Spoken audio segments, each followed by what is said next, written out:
Hello, YouTubers. Welcome. Like, subscribe, and share. It's supposed to be Welsh, but it sounds Asian and it sounds racist. I don't mean to be racist. Welcome to the show tonight. Enjoy. I need to turn you round.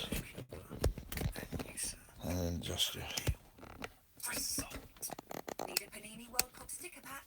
Then get yourself down to the co-op. The angle is all to cock. Participating stores only, subject to availability. Cast your mind back and think, were you ever contacted out of the blue for a pension review?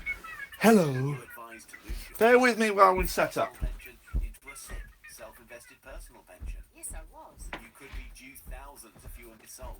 It's had a lovely review from Specialists the Galloways. they'll manage the whole claim for you on a no payout, no fee basis, so you can't lose. Text WIN 85077. Saying they enjoyed last night's show, which is lovely. And on DAB. A radio star is born. You're going to love Talk Radio. across the UK, online and on DAB. Talk Radio on the Hour News headlines. With the news, I'm Serena Farrow. Donald Trump's National Security Council is giving him options to take against the Syrian regime following a suspected chemical attack. He'll then pick what to do and when. Theresa May's top team, meanwhile, has tonight agreed on the need for action. The former head of MI6, Sir John Soares, agrees. It is important that the Western world re-establishes This is the against using chemical weapons. setting up So a bit frayed. part It's important of that the we show. It's The Kremlin's foreign ministry claims Russia will protect its people. Independent experts right. confirmed Novichok was used. Do you know what? We're going to have you over here tonight. Russian spy and his daughter. Moscow says it wants to perform its own tests on samples. No, we won't. Speaking on Talk Radio earlier, No, we Alexander won't. Nekrasov, former advisor to the Kremlin, dismissed the report. The report does not mention Russia. It's a Novichok type of nerve agent that reporting down people said, but without the link to Russia. So basically it confirms that Glowing they don't know reviews where it from was made and they George's don't know missus who was about last behind night's it. show. Labour has suspended a former Yeah, Watchdog and then council when I leader came for in, lying to an she said inquiry that into the to me, and town's then child gives it- abuse scandal. Richard Farnell denies the allegation. hysterics. Sir Cliff Richard's legal we should team try has and put told the the baby to court bed. that the Isn't it singer funny? suffered profound and know I'd long-lasting want damage, all because the Don't BBC coverage of a raid on his home. He was never charged with anything and is now suing the company, which says its coverage was in good faith. Finally, Princess Anne has visited her father, the Duke of Edinburgh, in hospital as he continues to recover Princess from a Anne's hip visited her operation. She's the Sugar. first member of the family to Philip since he Huh? rented. Guys? The weather this evening and staying dry for western Scotland, but rain elsewhere across. Kingdom in a horrible dungeon and had a magical day out. Now you're going to play. Choose your story with 2 free tickets to Top Attractions, Shrek's Adventure, or the London Dungeon when you collect 9 codes inside the Sun. Starts this Sunday, only with the Sun Super Days. The late night alternative with Iain Lee on Talk Radio. We have ways of making you talk.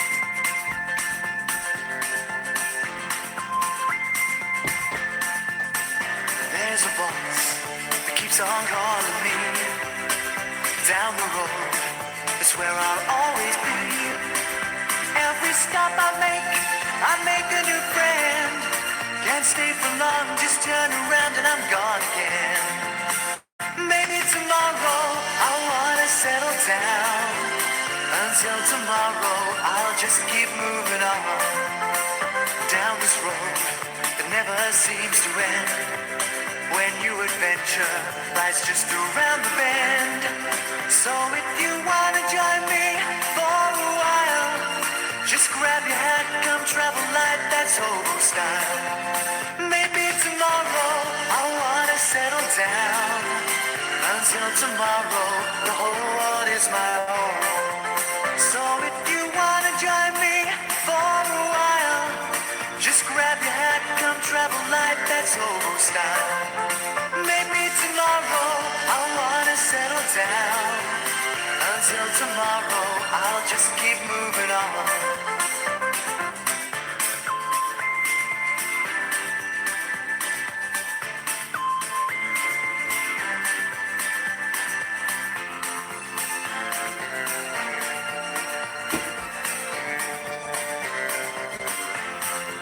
Maybe tomorrow I'll down. Until tomorrow, I'll just keep moving on. There's a world that's waiting to unfold, a brand new tale no one has ever told. We've journeyed far, but you know it won't be long. We're almost there and we paid our fare with a hobo song. Maybe tomorrow I'll wanna settle down. Until tomorrow I'll just keep moving on. So if you wanna join me for a while, just grab your hat, come travel light, that's hobo style. Maybe tomorrow I'll find what I call home. There we go. Until tomorrow, Here we go. you know There we I'm go. free to roll.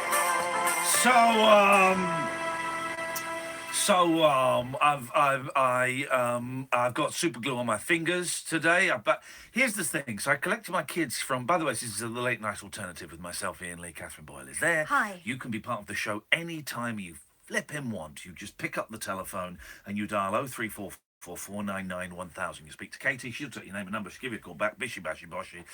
We're in. And you can call in about anything. If you're waiting for the hook, you're waiting for the question, you're waiting for us to talk about anything specific. Well, it don't work like that. We'll just sit here and talk rubbish. You can call in and talk rubbish with us. Last night we broke the double bubble rule. Tonight, one call per person per show. Is the standard, because we don't want people kind of scared. Some casual listeners get scared to call in because they hear other people calling so much and it puts them off and it scares them. So one call per person. And saying that, there's literally nobody has called in so far. The other thing about Yeah. the double bubble Go on. is that the second one rarely goes well. Yes. Normally, the comeback call should never happen. Yeah. Yeah. And no one wins. So just give us one ring and make it worth it. 0344 499 1000 is the telephone number if you want to give us a call. Question just popped into my head. Have you ever sent a dick pic? I don't know why that's popped into my head, but I feel like not Ethel Watts. What's her name? Doris Stokes. That's it. I feel like Doris Stokes. I feel like that question was passed to me and someone at home has probably just sent a dick pic or has spent all day regretting sending a dick. That question, have you ever sent a DP? A dick pic will mean something to one person listening to this show tonight. And what we mean is a picture of your penis, not of your ex-boyfriend. Yeah, we go. 0344 499 1000 is the phone number. So I picked up my kids because they're on Easter holiday. And I can't stop saying "and" like Ringo Starr now. So I picked up the kid. They're on Easter holiday, and I picked them up from. They're like in like a art club. They're in like an art club at school, right? And they had made some little pots which they painted, and they made some cakes and they made some stuff, and it was great, and they took great pride in it. And my youngest is a right old fusspot and a right old fidget, and I kept saying, just be careful because you're going to smash the pot and you'll be upset. I know exactly what's going to happen. You're going to drop it and you're going to cry. I've got one of those. It's my youngest too. Yeah, and do you know what happened? Dropped it. No, I dropped the eldest ones and smashed it. Because they were giving me everything to hold, and we were on the train, and I dropped the eldest, and it smashed. And there were a Chinese family sat on the seats next to us, and they all went like that. Honestly, there were 6 Chinese tourists, and they all went like that. And my eldest, I felt so bad. His cheeks reddened, and his eyes kind of got all glazed. And I said, I am so sorry, man. I felt terrible. And he was really good about it. He teared up a little bit, and he was really good. And I apologised, and I said, I will see what I can do to sort this. I'll see if I can buy another one. I'll speak to your teacher to find out where she got these from. So we'll see if we can get another one. But I know you put a lot of work into it. He said it took me about 10 minutes, and I said I know you put a lot of work into it. We'll find a way of making this right. But I'm really, really sorry. And he was very, very gracious. So then we bought some super glue, and I super glued it. and we fixed it. We good. pretty much fixed it. It don't, you know, it as he says now it looks old because it's all cracked and there's a couple of little bits missing. But we fixed it. But I love super glue. You know where super glue's from, don't you? Yeah, from Nam. Vietnam, isn't isn't it? To, People, seal wounds. soldiers cut themselves open, or got cut open, and they just whack super glue all over it. One of my favourite stories from my dad's childhood that he always tells. Yeah. And last time we saw my gran, we told this story and she was laughing about it. Was the time that he smashed one of her vases. And he and his sister decided that rather than own up, they would sellotape it inside. They would salad tape it? Sellotape. Sellotape? Sellotape. Why are you saying sellotape? Sellotape. You said sellotape? Yeah. Why?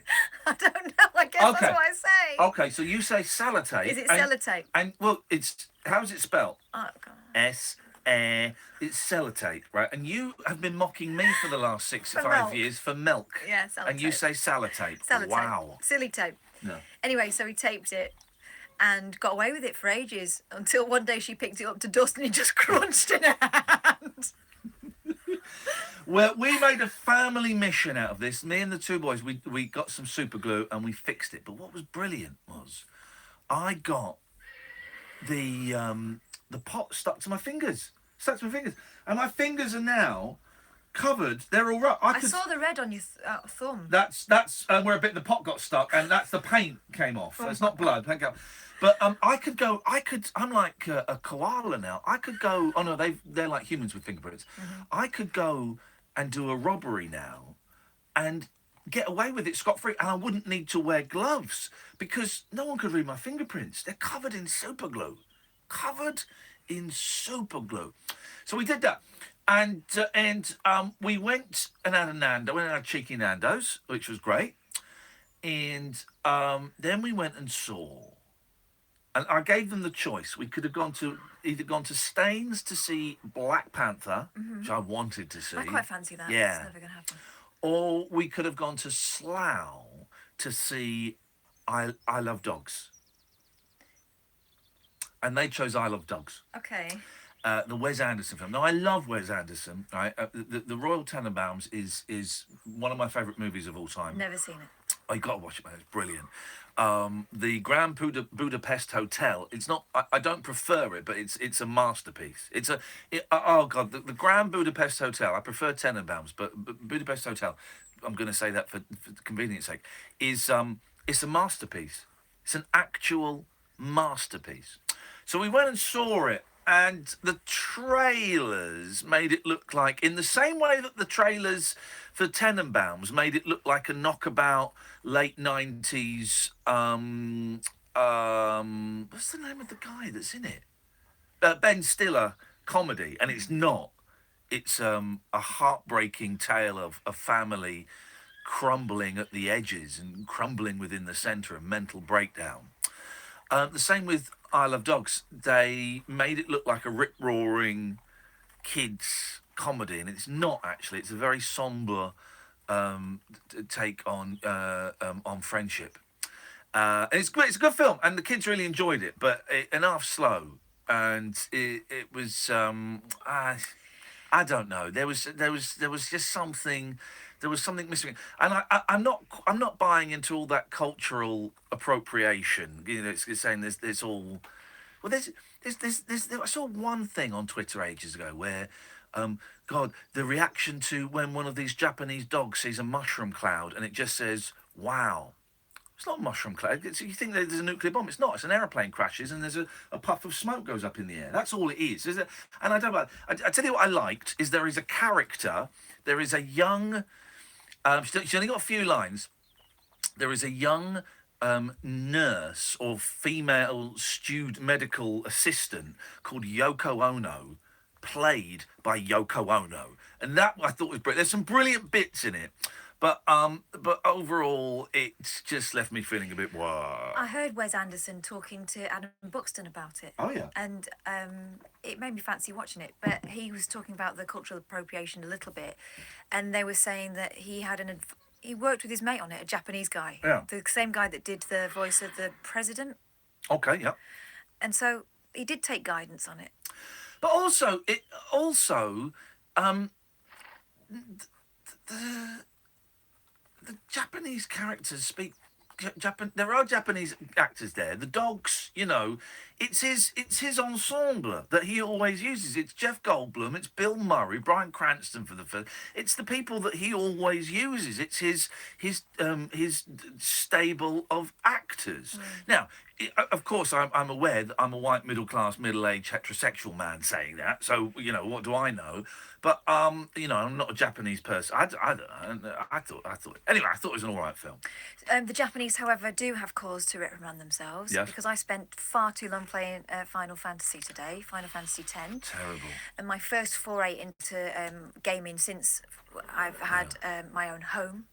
And it enjoyed itself far much more than I did. You wasted money on that. I could have told you that. If you want to buy a game, run it past me. Final Fantasy games are boring as F. So this is how the show works. It's going to be a very relaxed show tonight because I've only had 2.5 hours sleep since the war. So it's going to be a lot more chilled than it was yesterday. If you want to watch the show, go to youtube.com/Iain Lee and find the Mike Love Not War feed, and we are streaming on there. You get to see all the bits in between when the adverts are on and things.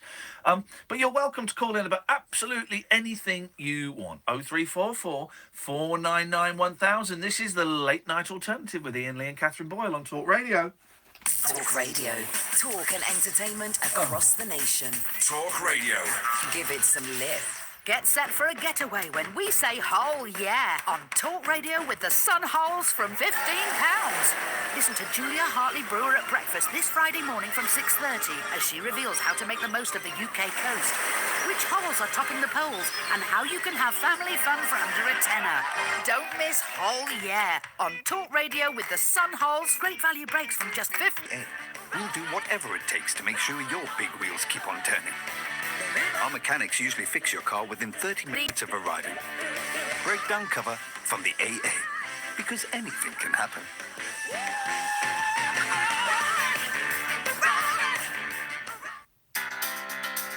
Guess what? I just got a pay rise. I got a pay rise too, and so did I. That's because on the 1st of April, the national minimum wage and the national living wage both went up. What's more, it's your legal right to receive it. Find out if you're due a pay rise too. Check your pay at gov.uk/checkyourpay. The national minimum wage and the national living wage. It's a step up in pay.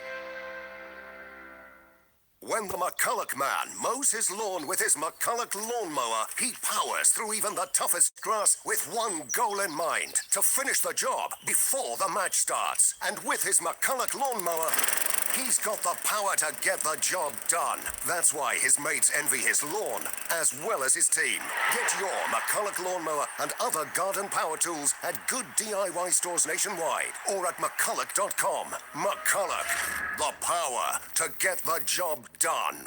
Whispering lunar incantations for cross-parents, cross-dressers. Yeah, did you know this about me? And cross-rail workers. Steel and polycarbonate. The Late Night Alternative with Iain Lee. I've got a very poor internet connection. On Talk Radio.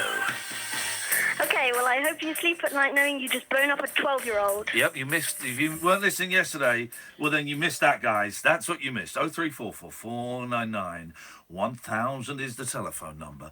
Let's go back and delve deep into this show's history, shall we? As we speak to Noel Taylor. Good evening, Noel. Hello, Ian. How are you? I'm very tired, mate, but I'm on top of the world. I saw you on the telly this morning. Yes. Good morning, Britain. Awesome. Good morning, Britain, with lovely Eamon Holmes talking about Mariah Carey. But what's he like to speak to? Eamon Holmes? Yeah. Yeah, he's lovely. Came into my dressing room, sat down, had a chat, talked about... He hadn't had any sleep either. Andy Peters was there. Said hello to Andy. Oh. All the stars were there. Oh, great. I've got an invention to make you rich. You did ask, so I assumed you were interested. I didn't realise it was just a polite conversation buffer. Well, he looks a bit like me. I like Eamon Holmes. I like Eamon Holmes a lot. He's a very, very nice guy. He's always been very nice to me. He was listening to the show. Here's the thing, he was listening to the show last night, and this morning he said, I really enjoyed your show last night. You obviously put a lot of thought and preparation into it. Now, we were making it up literally as the microphones went live. I still didn't quite know what we were going to do.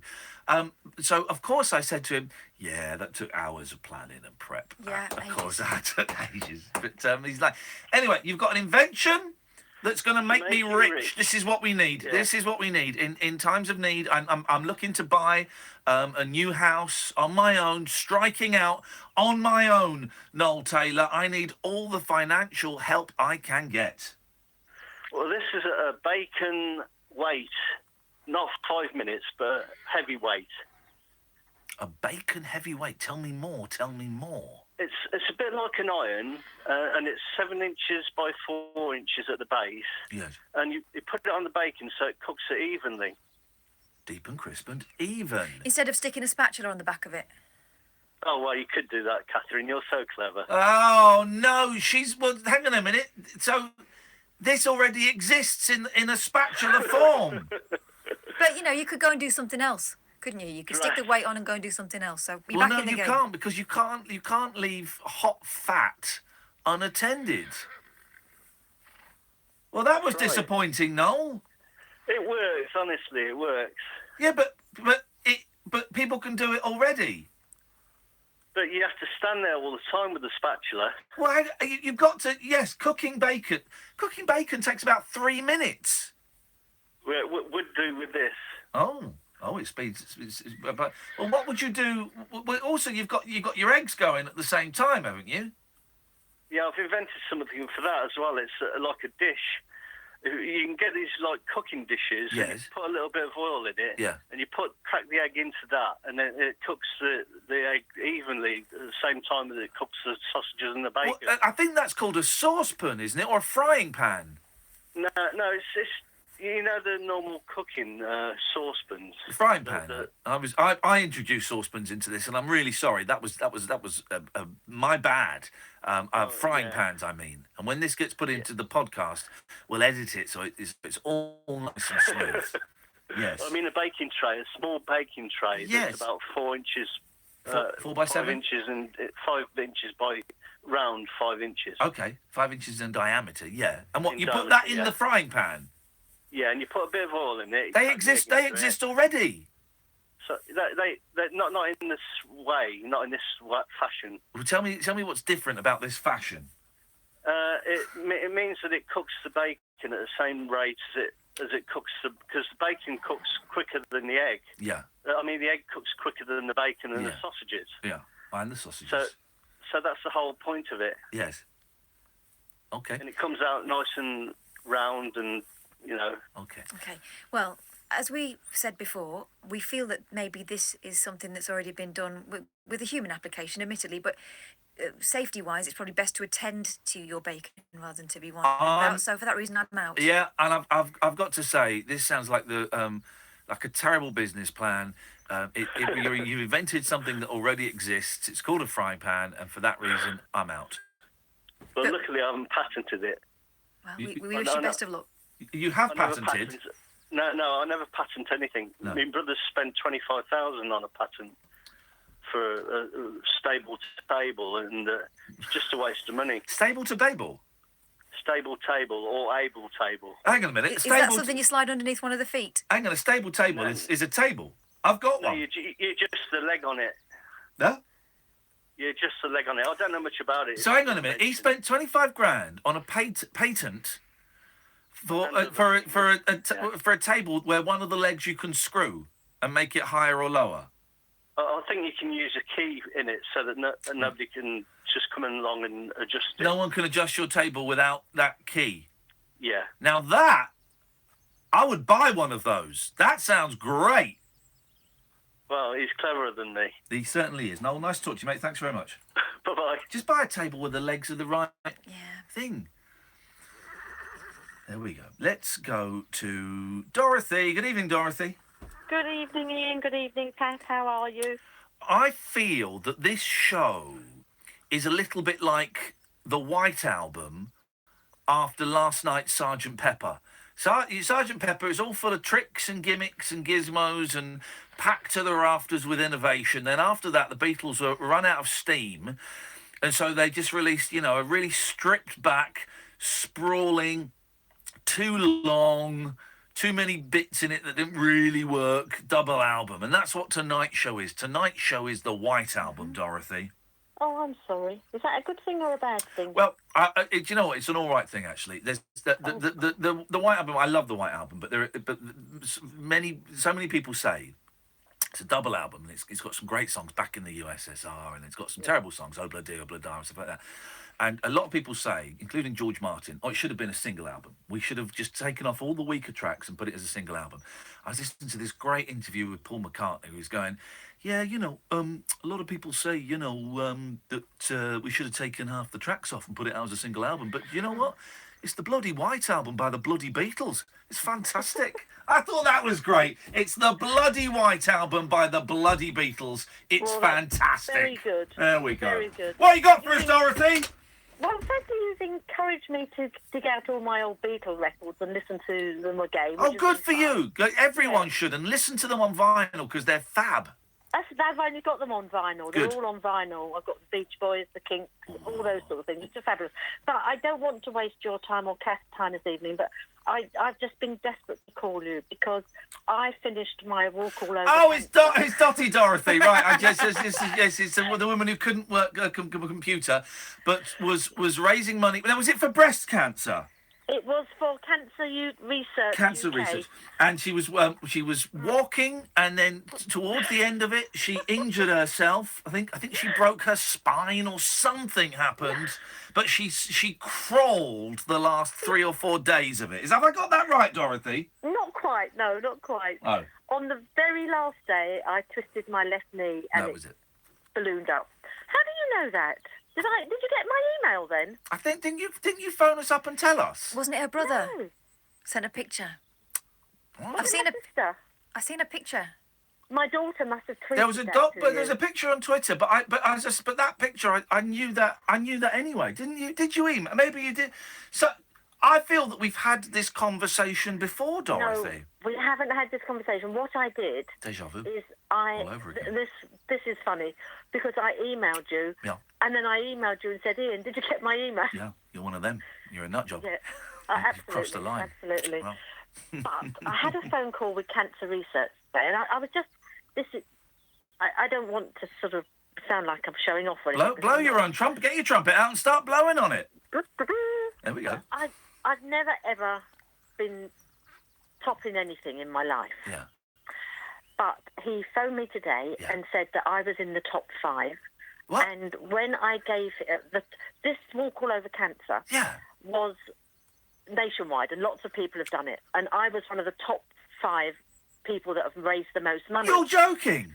No, listen. That's brilliant. That's brilliant. Oh, there's a catch. There's a catch. No, it's so exciting. So I told him about the podcast, and everyone's been listening to it, and everyone thinks you're amazing, blah, blah, blah, blah, blah. And when I told him that I'd also got some people that had sponsored me on a piece of paper, because a lot of people didn't want to do it on the internet because they heard what I was like, I am now, wait for it, Come on. number 1 charity fundraiser for Walk All Over. Come on!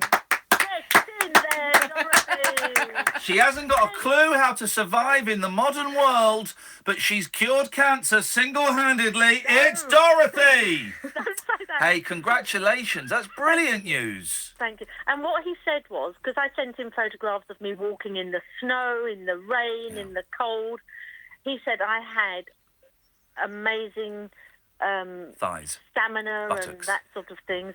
But I could do that, but I couldn't send a photograph on my laptop.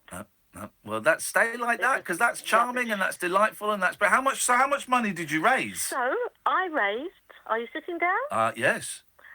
With your help and Kath's help and all my friends and all your callers who were so generous. Yeah. £1,095.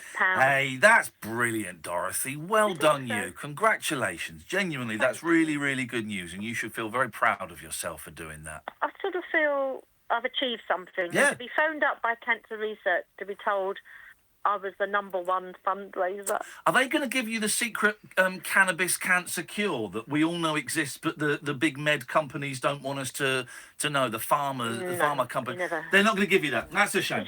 He's going to give me a certificate. Ah! That will I do. can hang that on in the loo.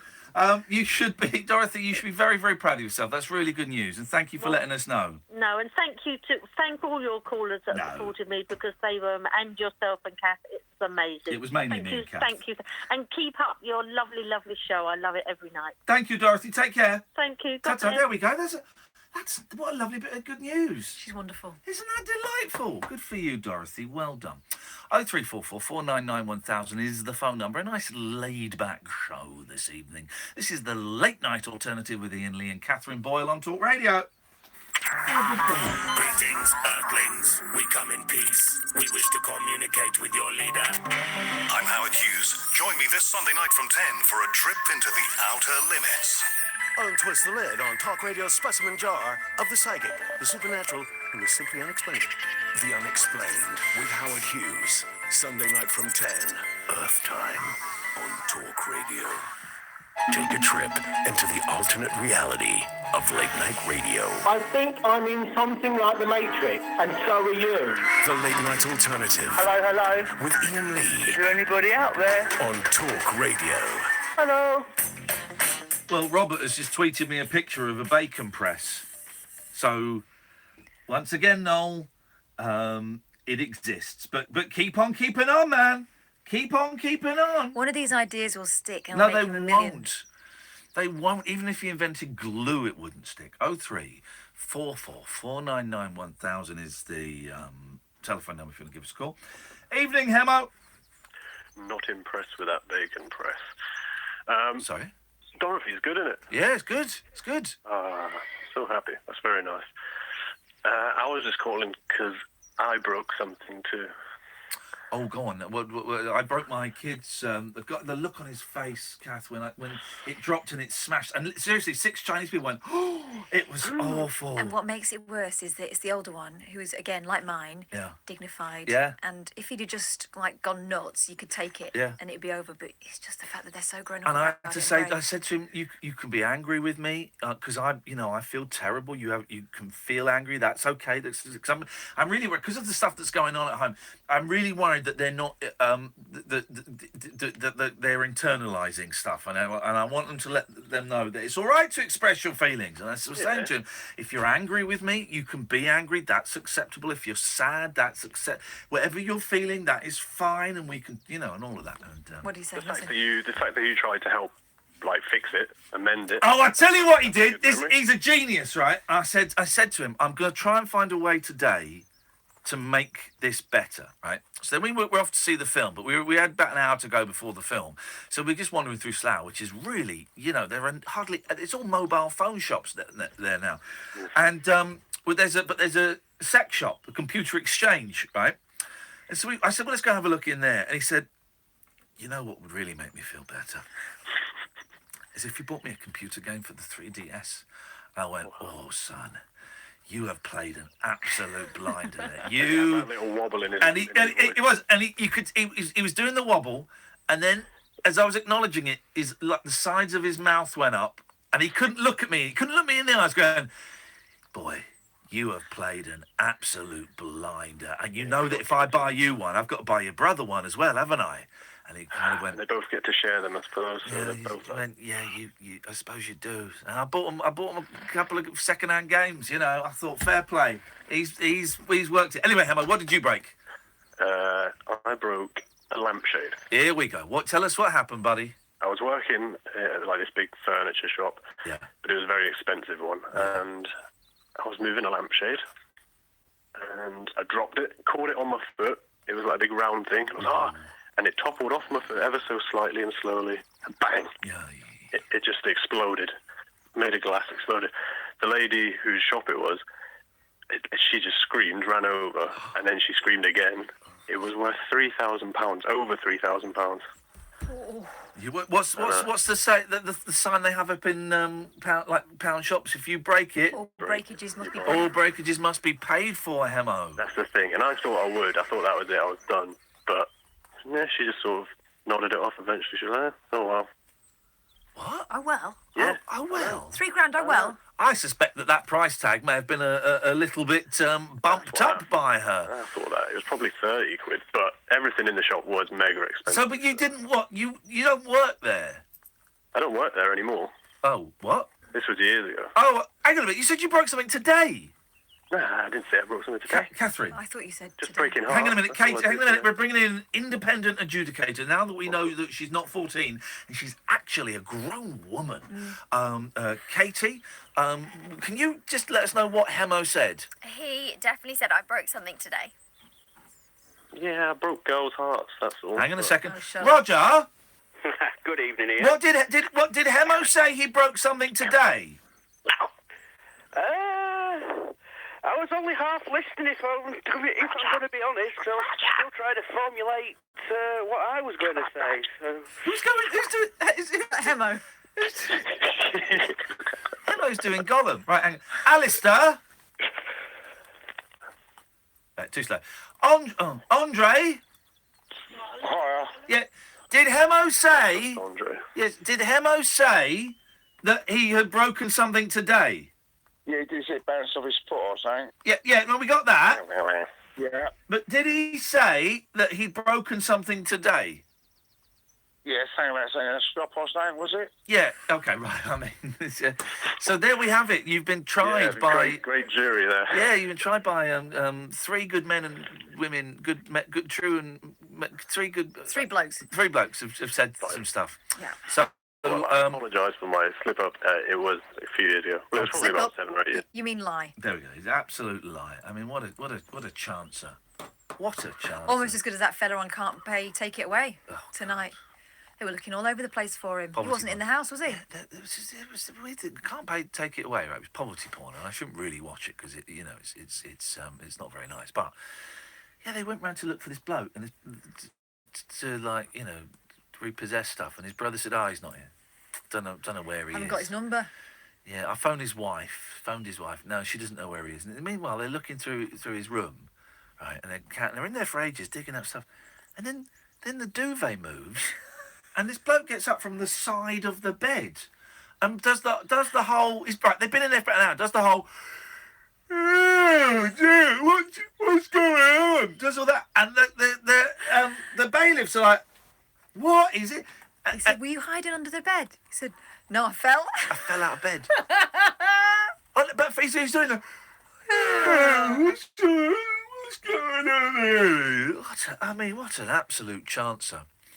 I shouldn't really watch that programme because it is exploitative, and quite often it's people. Well, it's people in really bad trouble. You know, really bad trouble. Quite often there's a little bit of mental illness going on. And generally it's heartbreaking. Although there was one episode we watched, you won't remember the episode, but I do remember that we saw it, and it was this guy, this sort of short, fat Asian guy, using descriptive words, and he was actually very charming and very helpful to the bailiffs, and he was mortified by it, and I think they sorted it out in the end. But a few weeks ago, I saw that family had sued Channel 5, or the production company that made it. No, I think it must have been Channel 5, because they hadn't given permission for them to be used in the episode. Oh. And Channel 5 had argued it was in public interest. And the court ruled, well, no, it's not. And also, because it's on all the time, you've shown it about 38 times. And I think they got like 20 grand or something out of the production company. But he said, here's one of the things I thought, right, when I was going to Australia, right, is I think my life would be better. You are what you eat, right? Is what they say. Right? You are what you eat. I wonder if you are, to a certain extent, what you watch, right? And I don't mean that. I don't buy the thing that violent films necessarily cause people to pick up guns and do. I think if someone's going to go out and sexually assault someone, or someone's going to pick up a gun and go and do something, I think they'll do it anyway. And I know there have been killings where the person is kind of. There was that guy. Do you remember that guy in America who was pretending to be the Joker from the Batman films? I suspect he would have done something like that anyway. He just latched onto that Joker character, but I suspect that would have happened. So I don't buy the things that nonsense. But I did wonder when I was going to Australia. I was watching quite a lot of violent films on the way out there. I was thinking, I wonder how different my life would be if I didn't watch violent films. I wonder how, not my life. Like my soul, I guess, my psyche. How different I would be as a human being if I didn't watch violent films. And I guess the same with Can't Pay Will Take It Away. I really enjoy watching it, but actually, part of me thinks it's the equivalent. It's like Jeremy Kyle. It is. It's a freak show, and it's exploitative. And actually, what we're watching is we are watching real human misery. There's a couple of people in there, like the stroppy car salesman tonight. Tried to pull a fast one. But there was that fellow who had a 13-year-old kid, and dad was obviously not right. And we were watching a single parent getting turfed out on the street. Even if it makes you feel sorry for them, if you felt really bad for them, you wouldn't watch it, would you? No, so maybe, but I enjoy. But here's the thing: I enjoy watching it, but that doesn't. I also enjoy taking cocaine. But I know that is not healthy for me, and that is something that I don't. Do you know what I mean? I use that as an example. As much as we all do things that we like that actually are not very healthy for us. And I wonder if watching programs, God, this is getting heavy all of a sudden, isn't it? This is the Revolution #9 part of the White Album. I wonder if watching those things actually damages our psyche. I watched a bit of Kyle today because when I do Good Morning Britain, I get in about 5:30, 20 to 6. Show starts at 6, I think, or 10 to 6, and Kyle's on. So I'll have Kyle on in the dressing room just as something to do. And it really is, I think, the worst television program on at the moment. I think it's bear baiting. It's a freak show. It's throwing the Christians to the lions. It's people really struggling. And there was this one bit, right, where this guy wanted to find out if the kid was his, and his missus wanted to find, a boyfriend and girlfriend wanted to find out if he cheated on her, right? And it was the last one, and there were only a few minutes left, so you knew that it was probably everything was going to be fine, and it was. The kid was his, and he hadn't been cheating. And Jeremy said, "I like you two, because you're obviously really in love." Well, right. Well, no. And then Jeremy says to her, "Do you want to marry him?" And she went, "Yeah, I do." And he said, "Do you want to marry her?" He said, "Yeah, one day." He said, "Well, why don't you ask her now?" Right? It gets worse. Then the audience start going, "Do it, do it, do it." And I'm sat there going, this is the worst thing. And the bloke sort of shrugs and gets down on one knee and said, "And she, will you marry me?" And she says, "Yes." How romantic. Because the audience on the Jeremy Kyle show have chanted, "Do it, do it, do it." And I would suggest that people who really are in love with each other do not drag each other on television shows to do lie detector tests. I don't know. But here's the thing. What I'm trying to get to is, call him back one more time, right? It's Iain. Tell him if the phone goes again, he can jog on, because he does this all the time. All the time. So what I'm trying to get at is, and we can talk about this or not. I mean, we're talking about it now, me and Kathy. You can join in if you want, or you can, phone in and talk rubbish. 0344 499 1000. Watching programmes like Jeremy Kyle and Can't Pay Will Take It Away, that can't be good for us. That's got to be like, I was going to say like passive smoking, but maybe it's like smoking. We feel better for a few minutes feel superior, or we have a laugh at the tats and the lack of teeth and all of that. But actually, if we were to cut open, if you cut open the lungs of a smoker, be full of black tar. If you cut open the souls of someone who religiously watches Can't Pay Will Take It Away and Jeremy Kyle, I wonder if they'd be darkened and blackened. So what's the antidote then? This show? I don't know. Is there anything that's not slightly mean or a bake-off? Bake-off. I'm not watching that rubbish. 0344 499 1000. This is Talk Radio. Across the UK, online and on DAB.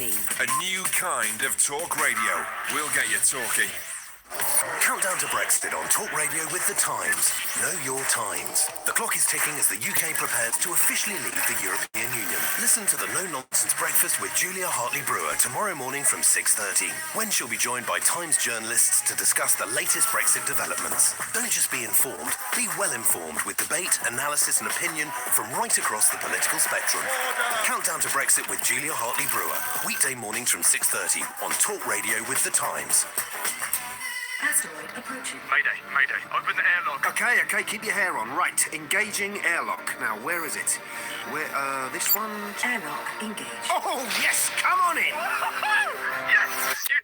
What? The ship's gone. Hey, oh, come on. Oh, really? Your internet's gone again, is it? What's the point in playing this game if your broadband keeps going? Just get Vodafone. You get Vodafone. Excuse me? Nothing. Vodafone guarantee your home broadband speeds, or money off until it's fixed. The future's exciting. Ready? 18-month agreement subject to credit check and availability. Guaranteed minimum sync speed from your local exchange and your router, or claim money off your next bill. New and upgrading fibre customers only. For full details and terms, visit vodafone.co.uk/broadband. Monopoly is back at McDonald's. And with millions of chances to win stuff like Mini Coopers, Sky Store movie vouchers and McDonald's food prizes, winning feels as likely as hearing a guitar solo in an 80s rock song. With that many chances to win with Monopoly at McDonald's, you'd better get peeling.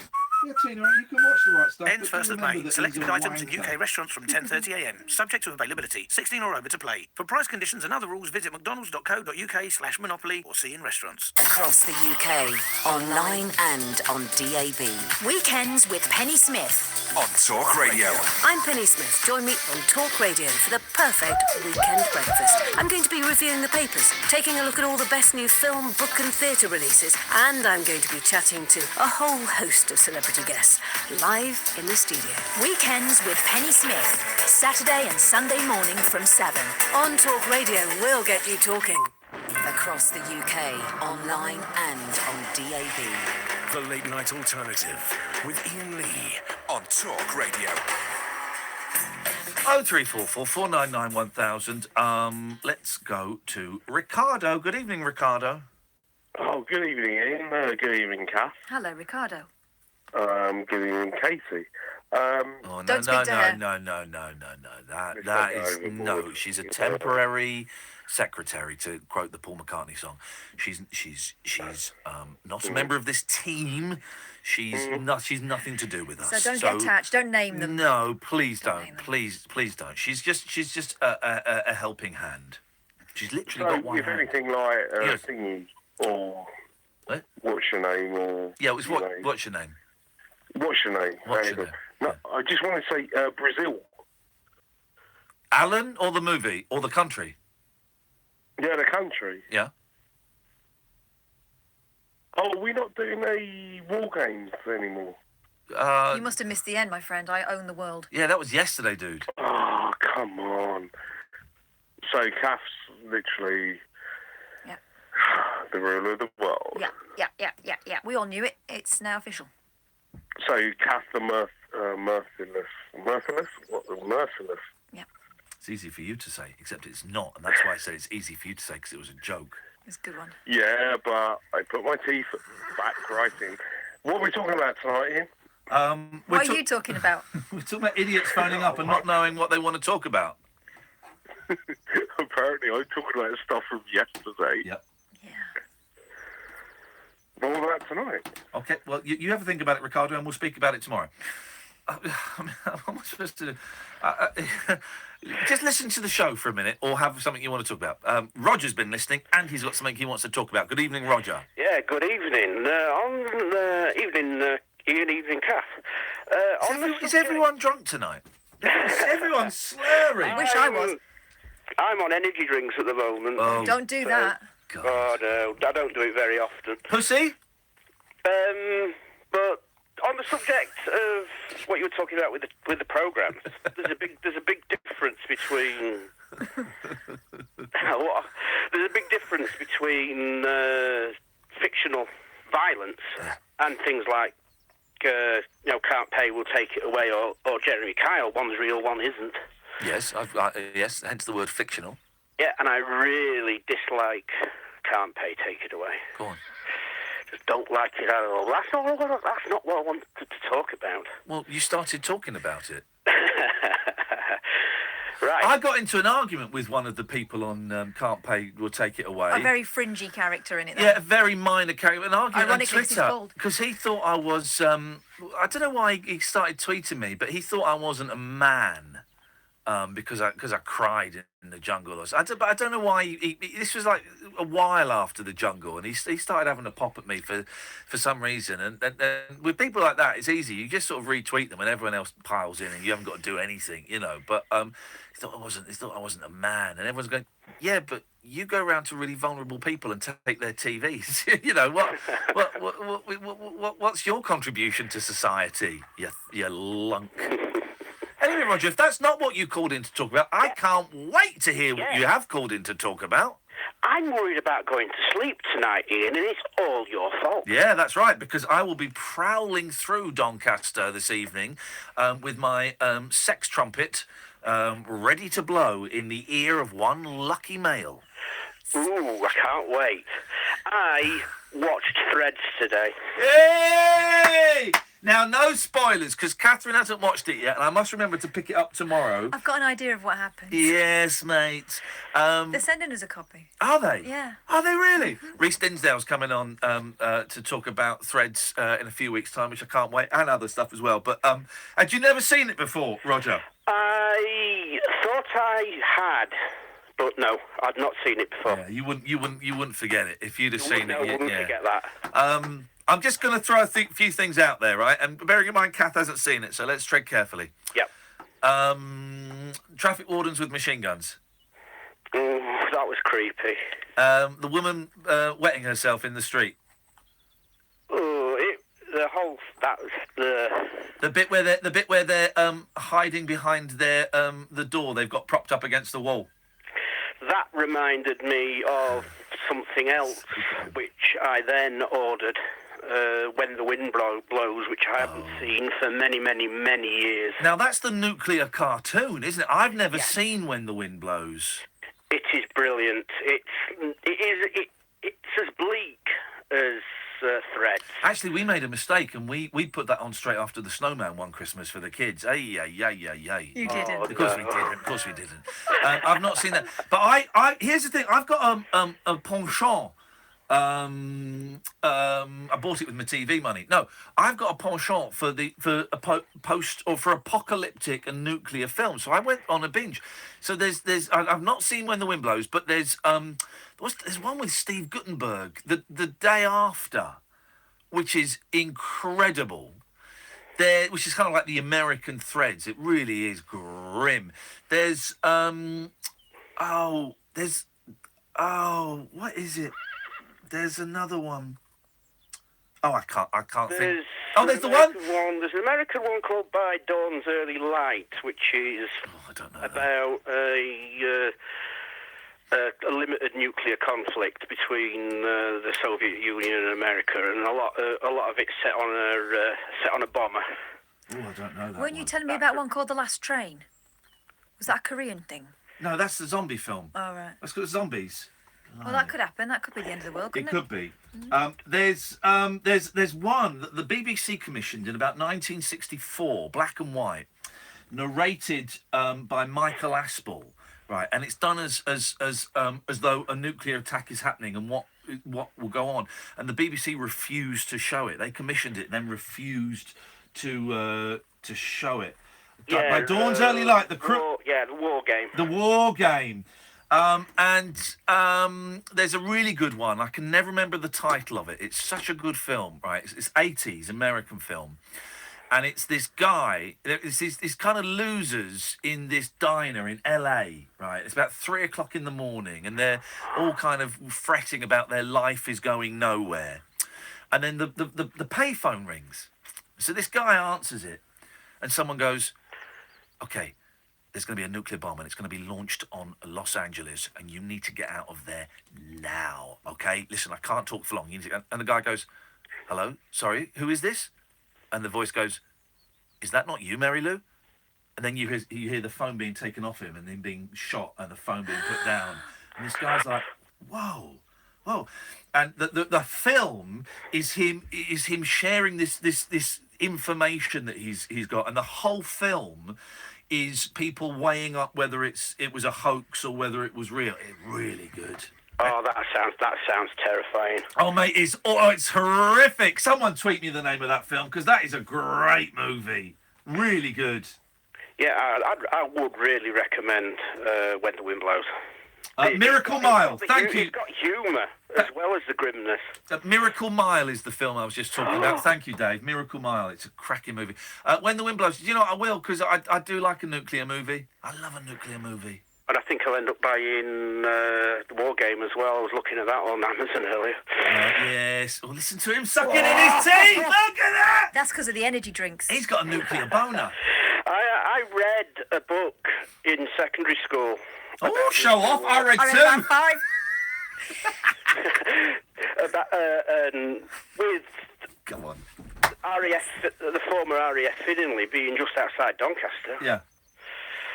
I turned the page, and there's a nice map showing all the primary targets Ooh, that they believe. And nice big target over Doncaster. Beautiful. That's where you want to be. That's exactly where you want to be. If there's a nuclear bomb, I want to be right underneath it, please. I don't want to survive. I don't want to survive. After watching Threads, I don't know. Oh, God, the future painted in Threads after a nuclear war. I don't want any of that. I don't want that. The worst bit is the kids in the post-apocalyptic world are watching dodgy old VHS copies of... what's that kids show they're watching? Words and Pictures. Words and Pictures. Yeah. Oh, it's so bleak, Catherine. You're gonna hate yourself after watching it. I don't think I should watch it. You have to watch it, mate. We've got one of the stars coming on. Well, he'll understand. I bet he wishes he hadn't been in it. Well, it's some movie. So I'll tell you what, we'll do Threads together. Okay. Right. Yeah, go on. Yeah, we'll do Threads together. Tell you what we'll do. We'll do Threads together, and we'll record us watching it, and we'll put it out as a podcast at some time. Okay? All right, we'll do that. Yeah, there we go. We'll get something out of it, apart from another 10 years of sleepless nights. Right, Jack, I've got to move on. Thank you, mate. No worries. Thank you. Cheers. Ta-ta. Another good one is was it The Road? It's quite a recent one, about 5-6 years old. Is that the one that's got Jude Law in it? No, you're thinking of Javier Bardem. I don't know who's in it. He's got a man with a beard and his kid. Anyway, that fella. That fella. We got Alistair, we got Andre. Paul from Stoke Poges has found us again. He must be got out of prison. 0344 499 1000 is the telephone number. So far we've talked about Isle of Dogs, superglue, nuclear holocausts, and I think that's probably about it. It's not bad. I think that's enough. It's not bad. Oh, and whether watching, poverty porn and things like Jeremy Kyle is actually destroying our souls from the inside out. That's a pretty heavy first hour, actually. 0344 499 1000 is the telephone number. If you want to give us a call, you're listening to Talk Radio on DAB. Maybe you've downloaded the app, or maybe you're listening on talkradio.co.uk. Talk Radio. Please, intelligent, organic entertainment. Talk Radio. We'll get you talking. Cast your mind back and think. Were you ever contacted out of the blue for a pension review? Were you advised to move your work or personal pension into a SIP, self-invested personal pension? Yes, I was. You could be due thousands if you were missold. Money Redress are trusted claim specialists in pension and investment mis-selling. They'll manage the whole claim for you on a no payout, no fee basis, so you can't lose. Text WIN to 85077. With Per-Temps recruitment, opportunity is closer than you think. It can take you to places you've always wanted to be, and it's around every corner.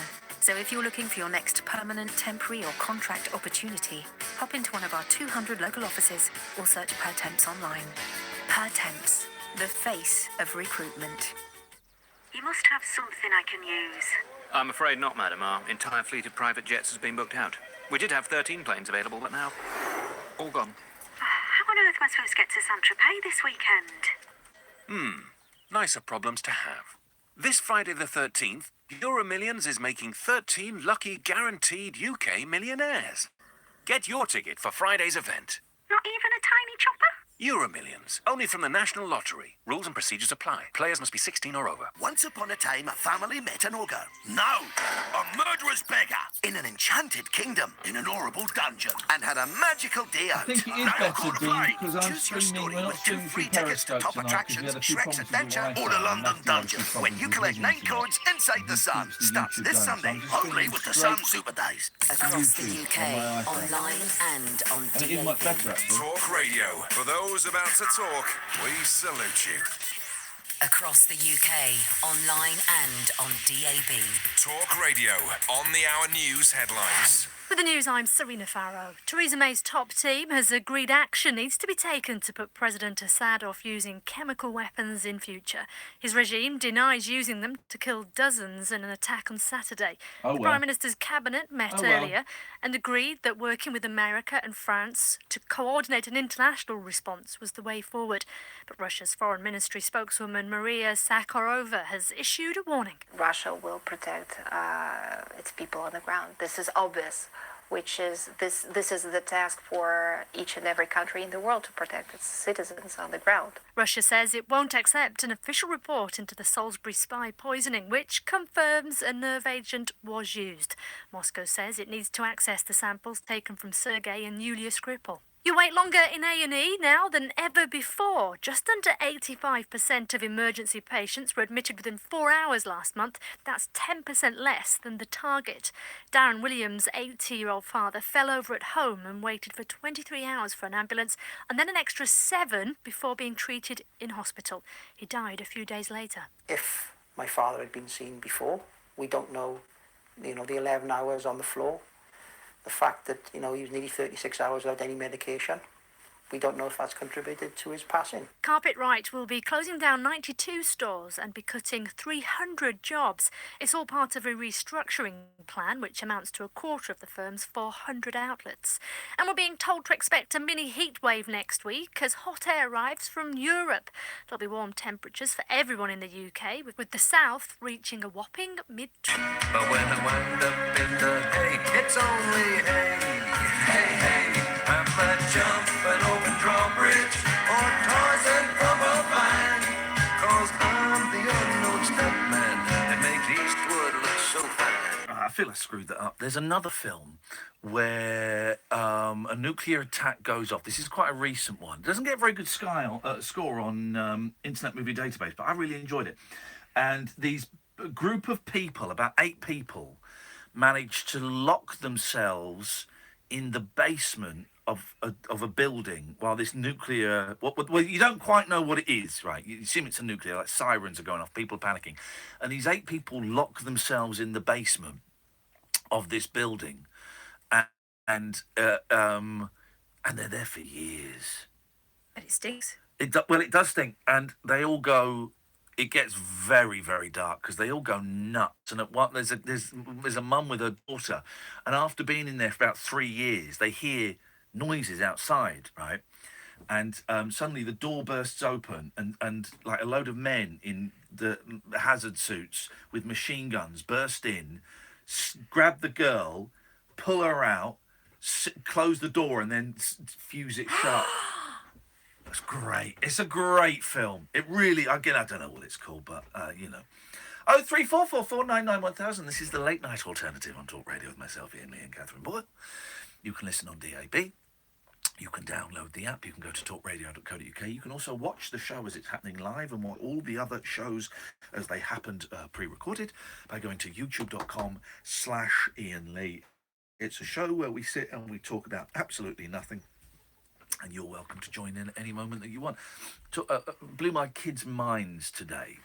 A couple of years ago, there was an exhibition at the Science Museum. It's on again, actually, but I don't think I can take them to it. It's like a history of video games. It was a little bit of a cheat because a lot of it was Xboxes and PlayStations playing old games, but it was still really good. And we'd had an Xbox.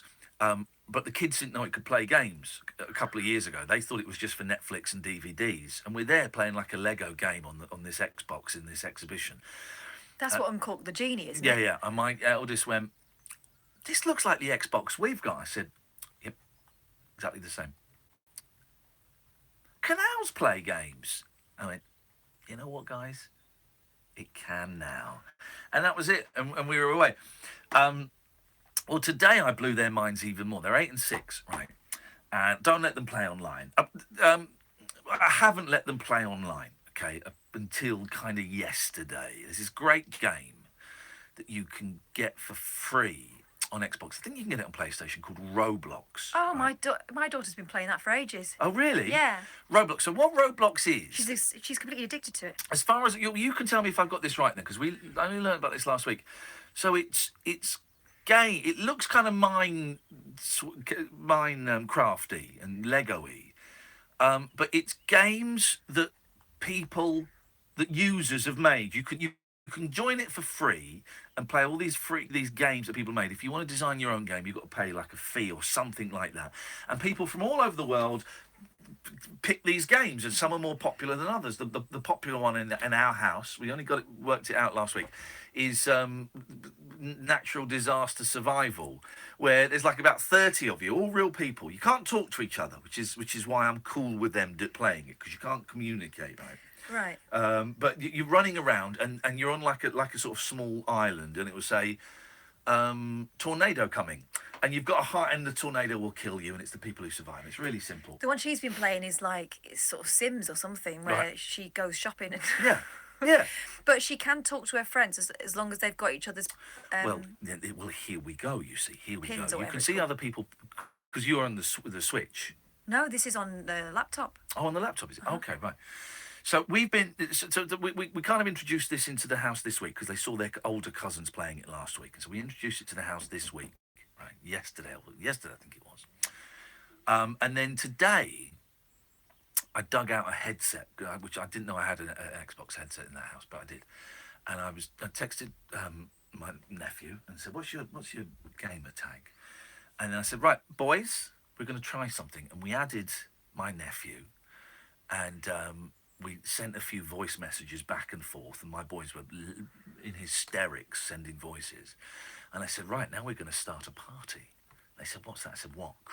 And so we started a group chat with me and their cousin, and the boys were in hysterics because they're wearing this headset. I bought a second one so they can both do it at the same time. They're wearing this headset, talking to their cousin, and they can't quite understand how it's happening. And they go, "Is he there? Is he there?" And they'll whisper, "Is he there now?" And Dylan will go, "Yes, I am. Yeah." And then they were playing Roblox together, and they could communicate because they were friends, and they were in a group chat and stuff like that.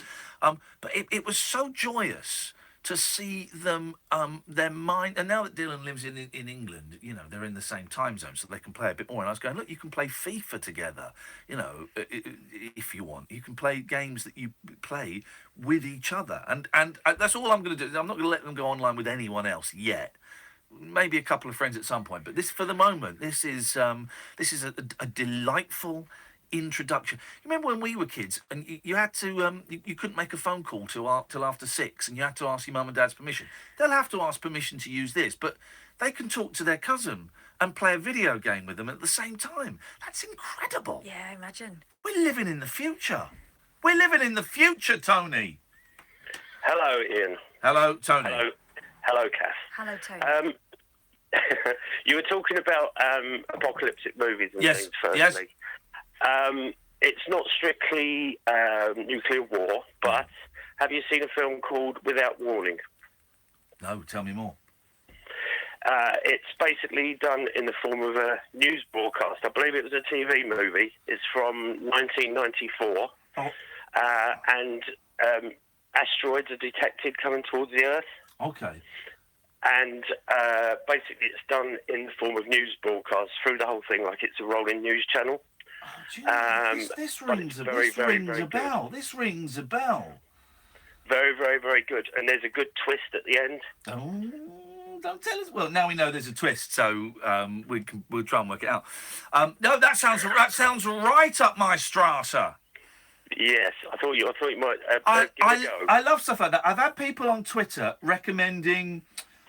Sally's recommended Right at Your Door, which is about a dirty bomb, a toxic bomb going off in LA or something. And then someone else recommended, and I've just The Last Train, a BBC series, right, from the 90s. A random group of people on a train to Sheffield are cryogenically frozen when a canister of gas is released. They awake decades later to find the world in ruins. That sounds brilliant. Look, you can't. It's not on DVD, so it's fun. YouTube, maybe. It might be on YouTube. YouTube. Yeah. Have you seen the? You know that in Threads. Yes. They show the Protect and Survive cartoons, I guess you call Oh them. yeah. The cartoons. Well, Yes. did you know you can get those on DVD? Yes, I did, and I never want to see those things as long as I live, because they are...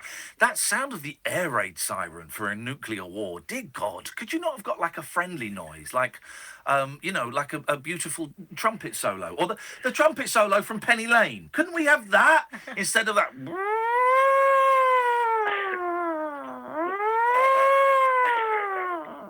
Awful noise. I'm actually of an age. I can remember. I lived in Crawley in Sussex when I was a kid, and I can remember them actually testing the air raid sirens. Oh. We've had a few people. Yeah, awful. Well, on that bombshell, thank you for that recommendation, Tony. I'll check it out. No problem, Ian. Thank you. Nice one, man. Thank you very much indeed. Let us go to Alistair. Good evening, Alistair. Hi there. You all right? I'm all right. How are you? I'm okay. Just to apologise for my slightly petulant tweet. Yes, that's right. Last night. Yeah, so we saw the reasoning. Yeah. Did you read the tweet? Of course I read the tweet, yes. Oh, well, thank you. Yes. Well, thank you. It's all right. We're all cool. We're all cool. I let myself down, really, after 6 months of being off the booze. So. Well, you start again, isn't it? Begin again. Yeah. Begin again. Is that how it goes? There was a man called Michael Finnegan. He grew whiskers on his chin again. The wind came out and blew them in again. Poor old Michael Finnegan begin again. Here you go, Finnegan begin again. Bit racist, that song, actually, I think. It's the Irish.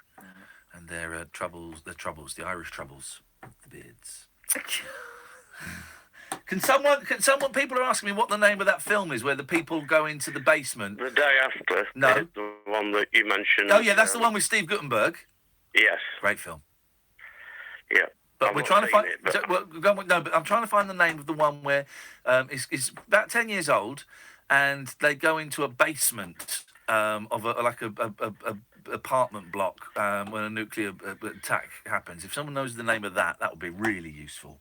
Is it an American film? It's an American film. All the best films are American. We know that. Okay. I'll check it out after this, and if I find it, I'll tweet it. Check it out. But anyway, the other thing was, yes? I just quickly wanted to mention was, I found Threads on YouTube, but it sounds like Cass getting a copy sent. Cass getting a copy. So I've got the original DVD, but Cass getting a remastered version of it, which is going to be even more spectacular. It really is. Here's the thing about Threads, right? It's not horrific. It's not particularly scary, right? It's bleak. It is it's like all of your Sunday afternoons as a child rolled into one and stretched into a 2-hour TV movie. It is bleak. There's no hope. There's nothing. There's no sparkle in it of optimism. It's just bleak. Yeah, I'm going to watch it, I think. Yeah, it sounds like you. I tell you what, I'd give it another 6 months of being sober, Alistair, because I'll be honest, you'll be reaching for the bottle of vodka after that. Good luck, mate. Thank you very much. 03444991000. This is the Late Night Alternative on Talk Radio. Talk Radio. Contact Talk Radio. Call 0344 499 1000. Text Talk and your message to 87222. Text costs 25p plus your standard network rate. Or you can tweet us at Talk Radio. Talk Radio. We'll get you talking. This is the sound of someone with a million things to do waiting in. Your time is precious. We're with you. So our engineers call ahead to let you know when they're on their way. Search British Gas Home Care. 95% of engineers call ahead. Guess what? I just got a pay rise. I got a pay rise too, and so did I. That's because on the 1st of April, the national minimum wage And the national living wage both went up. What's more, it's your legal right to receive it. Find out if you're due a pay rise too. Check your pay at gov.uk/check your pay. The national minimum wage. And the national living wage. It's a step up in pay.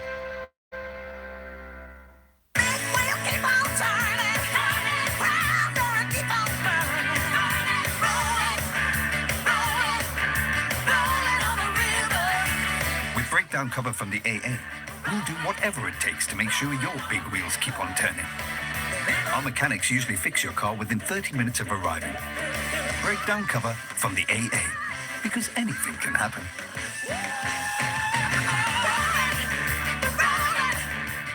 It's time. Time to join the millions of people that meet happy with Zoom video conferencing. With stunning HD video, crisp audio, and instant wireless sharing across any mobile, tablet, or desktop device. But the best thing about Zoom? It just works. So ditch the distractions, join the movement, and meet happy with Zoom video conferencing. Visit zoom.us to set up your free account today. That's zoom.us. Zoom video conferencing. The Late Night Alternative with Iain Lee on Talk Radio. We'll get you talking. Thank you, everyone. It's The Divide. It's The Divide. Everybody who's mentioned it on Twitter, thank you, thank you, thank you. It's The Divide is the film. Oh, man. Oh, no, well, smoothly done. It's why she's not part of the team. That was awful. That was awful. It's The Divide, yes. 0344 499 1000 is the telephone number. Guten Abend, Herr Richard. Well, hi, Ian. A first-time caller. A little bit nervous. That's okay. You should be, because you forgot to say hello to Catherine, and she's fuming. I'm going to destroy you, Richard. Well, actually, I was actually calling to say it was The Divide, but you've obviously... Oh, no! Say it anyway. We'll pretend we didn't know. Okay, but have you heard of a movie called Miracle Mile? Yeah, I don't want to. Just say it. Oh, tell me more. No, but we were just. It's the film we were talking about 20 minutes ago. Just pretend you didn't know. Okay. No, really? Oh no, I know, and I don't want this. I don't want this to be one of the. You put the phone and go, oh God, that was. I'm never doing that again. And you don't listen, or you top yourself, or you. I don't. I want this to be the start, Richard, of a beautiful interactive relationship. Miracle Mile, in my opinion, I really like Threads. Yeah. It came out on Blu-ray a few weeks ago in the States. Did it? Got the Blu-ray, and it is phenomenal. The Blu-ray is incredible. Because I saw it. I must admit, I could. Entries, everything. I watched it online about 3 or 4 years ago because I couldn't find it anywhere, and someone recommended it. I watched it on a website, and it's a great film. And this is the one where the fella answers the phone call in the diner, right? 2 in the morning. Miracle Mile, yeah. Miracle Mile. But no one's heard of it, and I don't understand why it wasn't huge. And it came out in, I think it was 88. You've got Anthony Edwards in it. It's a really well-made movie, and even today, years later, I mean, nobody still knows about it. And Arrow Video released it recently. The soundtrack by Tangerine Dream just came out again, and it is just phenomenal. It's got a real cult following. Did you? It's still undiscovered. Look, I'm just seeing it now. There is a 2-disc version of it. It's great. It does. I can't start buying all this. Oh, you need to get that. No, don't. Close. No, I keep it. Every film that's getting recommended to me, I'm going onto Amazon and going, oh, no, what? No. No. No. I'm saving up for a house, Richard. Saving up to buy a flipping house, man. I can't afford to buy Miracle Mile. But I'll borrow yours. Yeah, I'll send. No, don't. 'Cause I know you wouldn't. No, I don't power my house. Have you seen The Divide? I have, yeah. It's amazing. Fantastic. It's great. That is another terrifying film. It got quite a ropey review on IMDb, I thought, but I thought it was great because it's just so bleak, and it gets, when you think you've got it sussed, it gets about 10 degrees darker. It gets even more darker as it gets on, and obviously no spoilers, but. Yeah, it does. It's not a great family movie. It is. It's very weird. But I when I watch these films, and I do enjoy these apocalyptic films, both post and pre. There's so many of them. But it makes me feel really shitty afterwards. I've got to be honest. It really makes me. Wonder what is the point of us even having this conversation. With everything going on right now, I mean, I watched Threads, and it really did a number on me, Ian. It really did. It was, in HD. That's as if that's the final thing that makes it even. Yeah, in HD. Here's the thing. I'm now starting to feel guilty, Richard, that I have bullied Catherine into watching Threads, and I am feeling guilty because genuine. Now I'm hoping that's pretty cruel. I mean, she won't sleep for a week. Well, this is the thing, right? You don't know about my life, Richard. Here's the thing, Richard, because Catherine, quite often I've recommended things to Catherine, and she's watched them and gone, "Oh, I think that was rubbish." In the same way that she made me watch that terrible Donald Sutherland film, Don't Look Now, or whatever it was. I remember it being good. It was crap. It's very overrated. That's terrible. You killed it. You know when you watch it with someone who's not into it and they kind of kill it a bit. There was nothing going on. It's a slow film. But the rent. But I do worry that because as much as I dislike her intensely, Catherine is a mate, and I do worry that it's going to traumatise you. Not that everybody who's seen Threads has come away with a little bit of their soul missing. I'm cool with not watching it. There's too many scenes in it that will stay with you. Yeah. There's too many of them. I mean, the day after, I mean, that is more like a tame version of Threads. It is tame. It's like a soap opera version. Yeah. Yeah. It's a good starter. Maybe we watch the day after as the B movie. Yeah. And then for the main course we put on Threads. Such a bleak film, man. Oh, God. Richard, it was a great first call, man. Do it again. Thank you. Thank you very much. Cheers.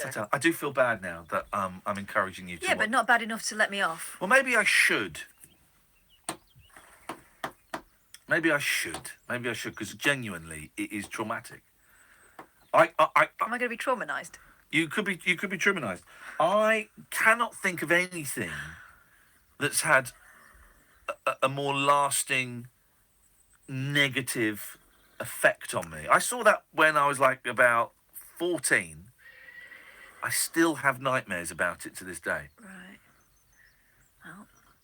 Don't let the kids watch it. Definitely don't let the kids watch it. As if I would. Oh, you leave DVDs lying around, and kids put what's this pretty shiny disc. I put in shiny disc machine. No. My kids watch the same one over and over and over. What are they watching at the moment? At this point, oh God, Sing. Well, my boys are watching the Boss Baby TV series.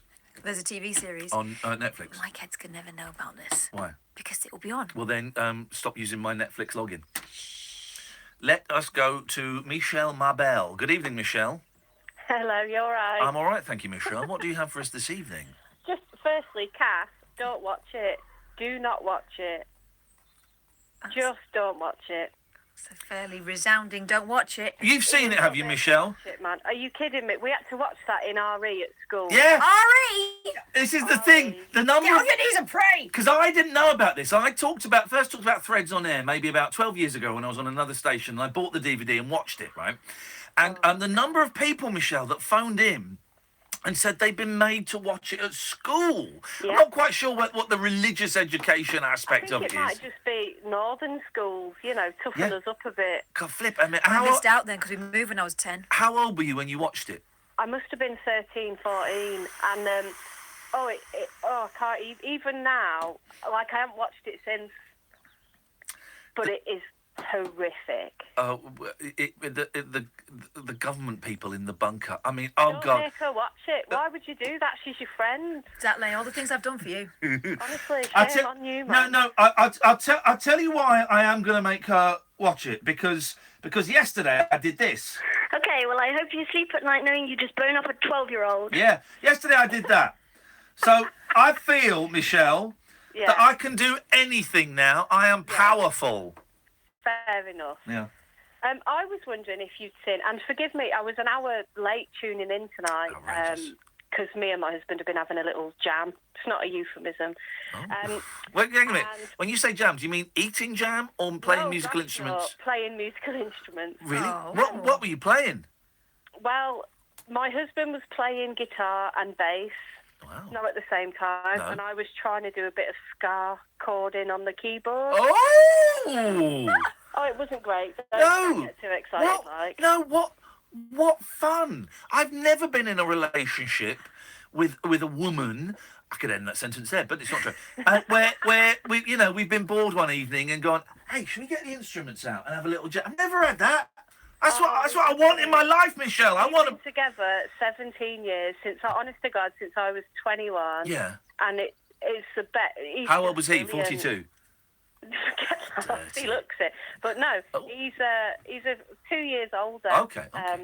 But he's an absolute superstar. Anyway. Yes. So forgive me if it's been mentioned, but have you seen When the Wind Blows? It has been mentioned, and no, I haven't. I haven't seen it.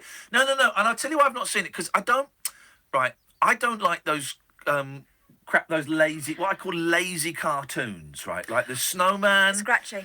The original BFG, Watership Down, just lazy. He doesn't like it if they're not coloured in properly. Yeah. And if they're done in pencil. You've got to watch it. You've got to watch it. It is. Oh, it's not worse than. It's not as horrific as Threads, but it is more distressing than Threads. Listen to that. And you've got to. I like your show, therefore I like you to a certain extent. Therefore, you should watch this distressing film. And then after you've done that, why don't you go to an abattoir for an hour and watch these sheep having their throats slit? Is it like Nuclear Up? Yeah.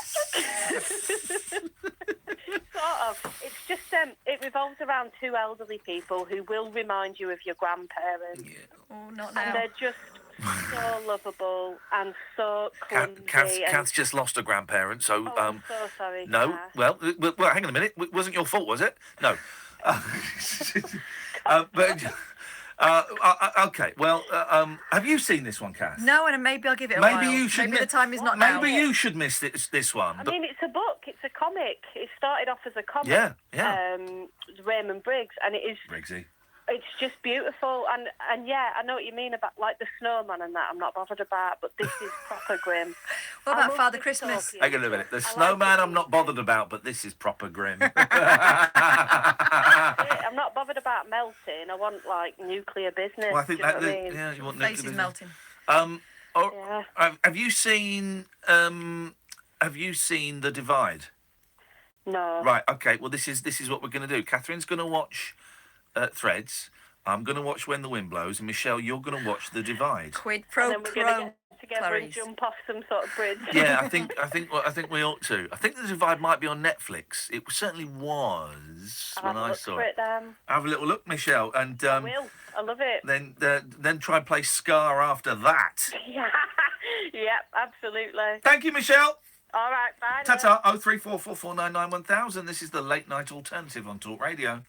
Across the UK, online and on DAB. The incredible new sound of Talk Radio.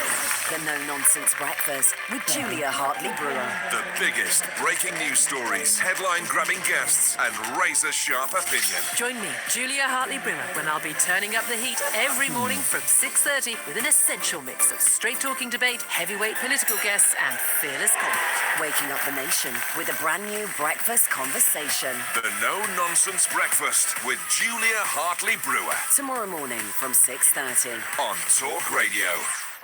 Late night conversation worth losing sleep over. The late night alternative with Iain Lee on Talk Radio. We have ways of making you talk. Let's go to Paul. Good evening, Paul. Both, how you doing? I'm very well, thank you, mate. I'm enjoying this nice little relaxed show this evening, nice and laid back. Although it's quite grim in content and quite bleak. But apart from that, I'm having a wonderful time. What about you? Yeah, I'm good, man. I'm good. I enjoyed last night. It was really good fun. It was fun, wasn't it? It was lots of silliness. This is Paul, Switzerland Paul. This is Switzerland Paul. There we go. Indeed. Swiss Paul, yes. Yeah, I was just calling about, you mentioned The Road earlier. That's like my favourite novel of all time, that. Now, I've never, when the novel came out, I had loads of people recommending it to me. Yeah. And I never got round to reading it. And so, of course, I did the silly thing and I saw the film. But everyone was telling me that the film was great, but the novel is infinitely better. Oh, it really is. I think he won, like, I don't know whether it was the Pulitzer or the Nobel Prize, but he won around about that time for that novel as well. Wow. It's properly good. It's the actor you were thinking of, Viggo Mortensen, Aragorn, Lord of the Rings. Ah, yes. Yep. That's who it is. There we go. It's why do we like these bleak? I tell you another one that's quite good. It's not the greatest film. I told you to watch it. The one with the 40-year-old virgin in it. Oh. Someone to Seeking a Friend for the End of the World. Yeah, Seeking a Friend for the End of the World. You seen that one, Paul? I've never seen that. It sounds like a comedy, is it? I'm gonna say it's not really a rom-com, is it? It's not a rom. It's romantic. There's some funny bits in it, but basically the world is going to end. I think it's a meteor is going to hit the world in like a week. Yeah.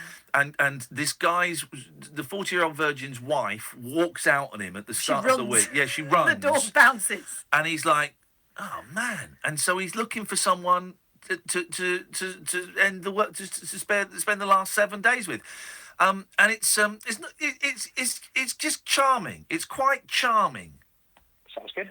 I think that's Keira Knightley in it, right? And I don't generally. Oh, is it Keira Knightley? Yeah, I don't generally like her acting, but she's actually quite good in it. She was great in this. She was really good. I think that's on Netflix as well.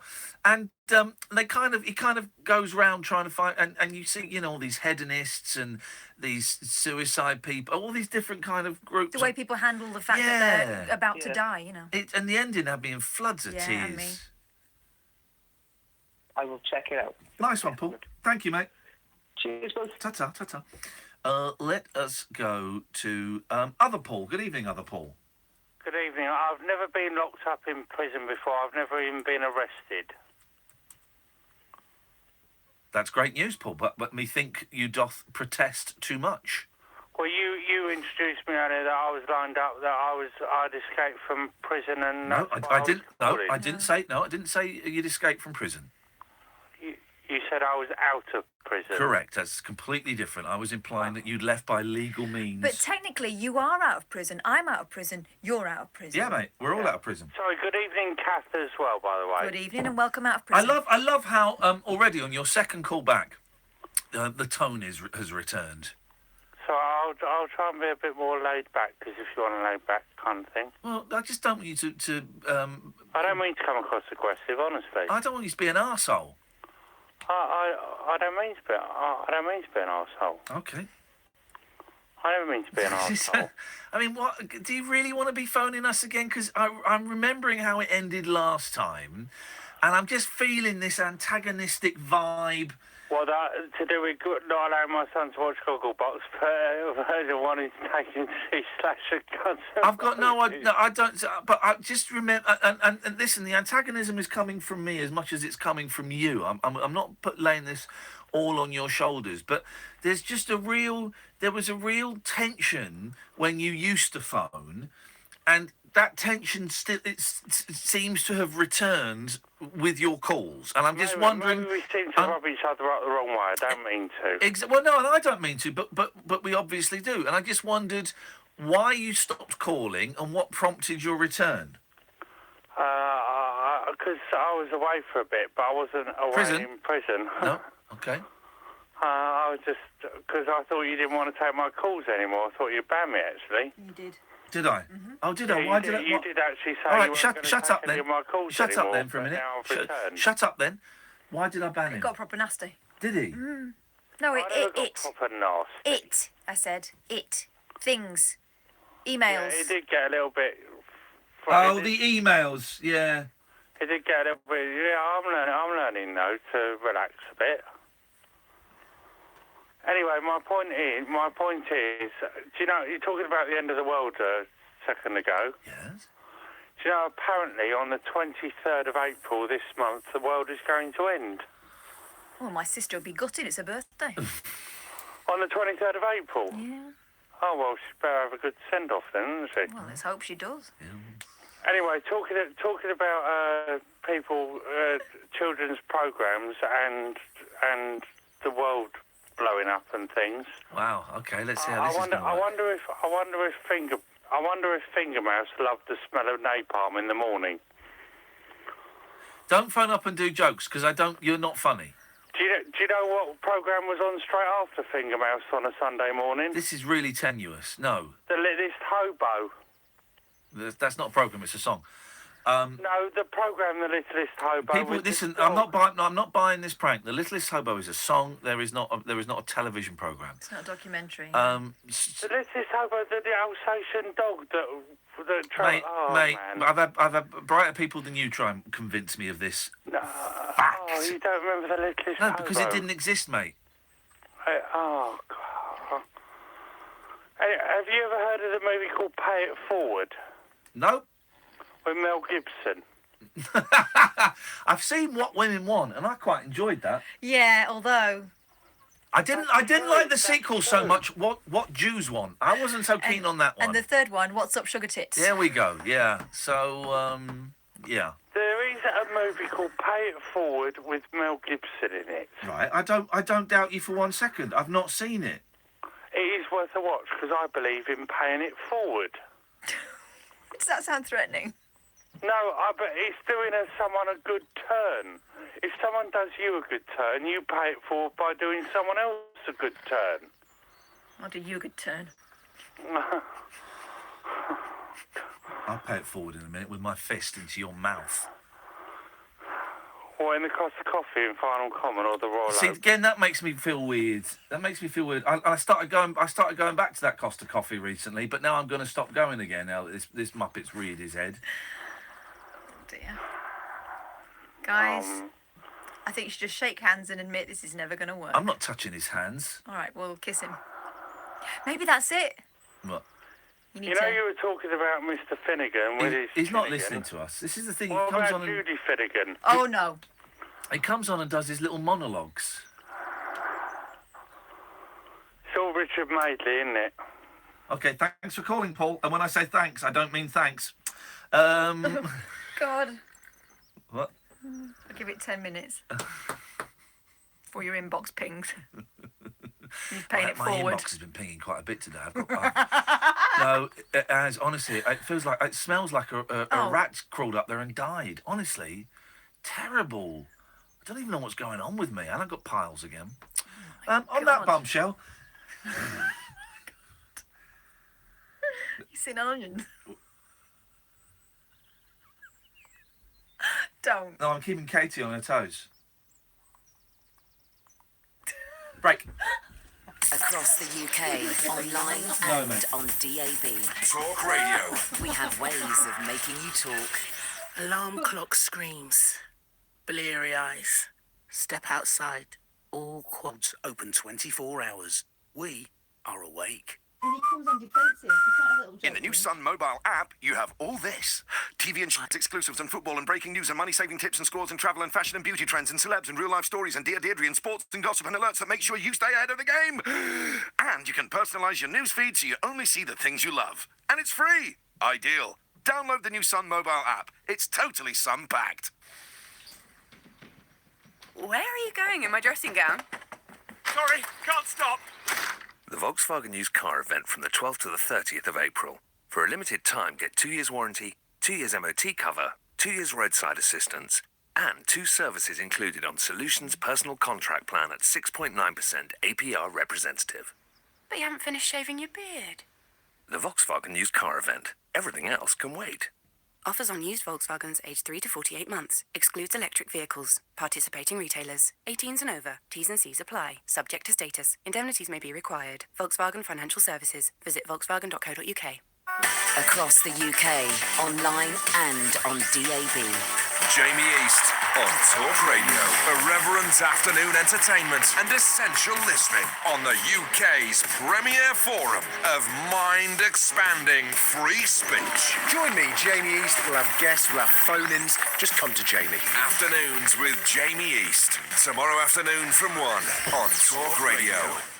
The Late Night Alternative with Iain Lee on Talk Radio. We'll get you talking. Good evening, June. Hi. And I'm really, because you must have had this a million times, I'm really resisting doing a June. You must have had that. Whoa, what? Right, you're fired. Out! Katie's fired. But at the end. At the end of this week. Okay. Anyway, June, what have you got for us? Your littlest hobo. Hang on, June, are you on a speakerphone? No. Are you on Bluetooth? No. Are you on one of them cardboard phones? No. Is your face next to your phone? It is a bit, yeah. We can hardly hear you. Oh. Which makes me think whatever you're about to say is going to be bullshine. Mm-hmm. Well, it's rubbish. Oh. Rah. Your littlest hobo song is the theme tune to a Canadian television program. Yeah, all right, June, sure. If you say, listen, if this speeds things up, sure. If you say so, mate, I've done research on this. There is no. So what happened? All right, let's enter June's little fantasy world, okay? So what happens in this show then? This dog wanders around making friends with people and helping them out. Is anyone? It sounds like she's speaking into a shell. That's what it sounds like when someone is talking guilty. I think she's recorded this conversation onto a stone and is playing it. We can hardly hear you, June. Do you have a phone that's plugged into the floor, like a landline? Oh, it's a mobile. Oh. Do you have a landline in your possession? No. Well, we can't really hear you, June. Oh, that's a shame. Well, we genuinely can't. But I tell you what, Katie, try and call June back because we can't hear it. I would like to hear. And in future, if people sound like that, just say, it's not worth it, because we can't hear. It's such a shame. Well, it's not really, because she's a fantasist. It's frustrating that we can't own someone like that, though, isn't it? It's she's a fantasist and a bullshiner. I mean, what she said, she sounded like she was suggesting the dog was on its own. I mean, who's cleaning up after it? Who's stopping it from procreating? Exactly. Good evening, Matt. Oh, sorry, I had a mouthful of nuts. Good evening. Catherine is I sympathise. She gets that. She's been there. Yeah, well, haven't we all at one time? Haven't we all had a mouthful? Yeah. I was listening with interest to your discussions around post-apocalyptic movies. God, this show's really got bleak to this. It's supposed to be a little bit of light-hearted fun. It's got really, really bleak tonight. Well, this might lift the spirits a bit. Have you seen The Bed Sitting Room? Oh, mate! What? Do you know what? The Bed Sitting Room is a British surreal film written by Spike Milligan, starring Milligan, Ralph Richardson. Who's that man? Seacombe, Peter Cook and Dudley Moore. And I watched it about 8 or 9 years ago, again on a hooky website. And then about 5 or 6 years ago, my sister bought it for me on pristine BFI DVD. Oh, nice. And because I'd seen it like about 18 months before, so I hadn't watched it. And funnily enough, I was thinking about this last week, thinking, I must dig out my copy of The Bed Sitting Room, because I haven't seen it for long enough. I really fancy seeing it. It is a masterpiece, isn't it? It really is. Yeah, it's absolutely top surrealist British comedy. I don't think anything's ever surpassed it. It basically has been a nuclear holocaust, and there's only about 80 people left in Britain, and they each take turns in being the Queen. They're each like the monarch for a week. And it's great. There was a short run between about 66 and I'd say 69 of really wonderful British surrealist cinema. Things like that, things like How I Won the War, and there's literally a handful of others. But The Bed Sitting Room, well played, Matt. You've won tonight's show, because that is a great film. That is a great film, and you've reminded me that tomorrow when I go back to the house, I'm going to dig out that DVD and I might watch that Saturday afternoon, because that is. Yeah, you definitely should. It's great. I mean, if anyone who hasn't got it on DVD wants to watch it, it is available in full on YouTube now. Yeah. But so it was. you should give it a watch. Isn't it? Have I got this right? Wasn't it a play? Didn't Milligan do it as a play? Yeah. And he kept for the most. Have I got this right? I might be confusing two different things. So it was a play in the West End, and for the most part, Milligan would improvise it. Have I got that right? Yeah, he did. I mean, there was never one apparently never one performance that was the same as the next. It's much, much weirder than the film. I haven't seen it perform, but I've read the script, and it's completely batshit. Well, the premise is, just to put this in context, the premise is that one of the characters, a human being, as an after effect of all the radiation, is turning into a bedsit, what we used to call a bed sitting room, hence the title of The Bed Sitting Room. He's turning slowly into a bedsit. Yeah, and one of the other characters turns into a wardrobe. Yes, he does! Yes, they do! Oh, it's great! It's absolutely... Isn't it Peter Cook that's... I haven't seen it for about 8 years. Isn't it Peter Cook that's constantly suspended about 2 foot off the ground? Yeah, him and Dudley Moore are policemen, and they're in a floating... I think it's a Morris Minor that's floating attached to a balloon. And they shout down at people. But there's one scene where there's a tube train running underground, and the power goes out, and then it cuts to Peter Cook and Dudley Moore shouting down at a woman who's fallen asleep on an exercise bike, and she has to be woken up to start pedalling again to create the electricity for the tube train. Oh, because Captain Mannering from Dad's Army, doesn't he live on the tube? That's it. On the circle line, and it just goes round and round and round. It's great.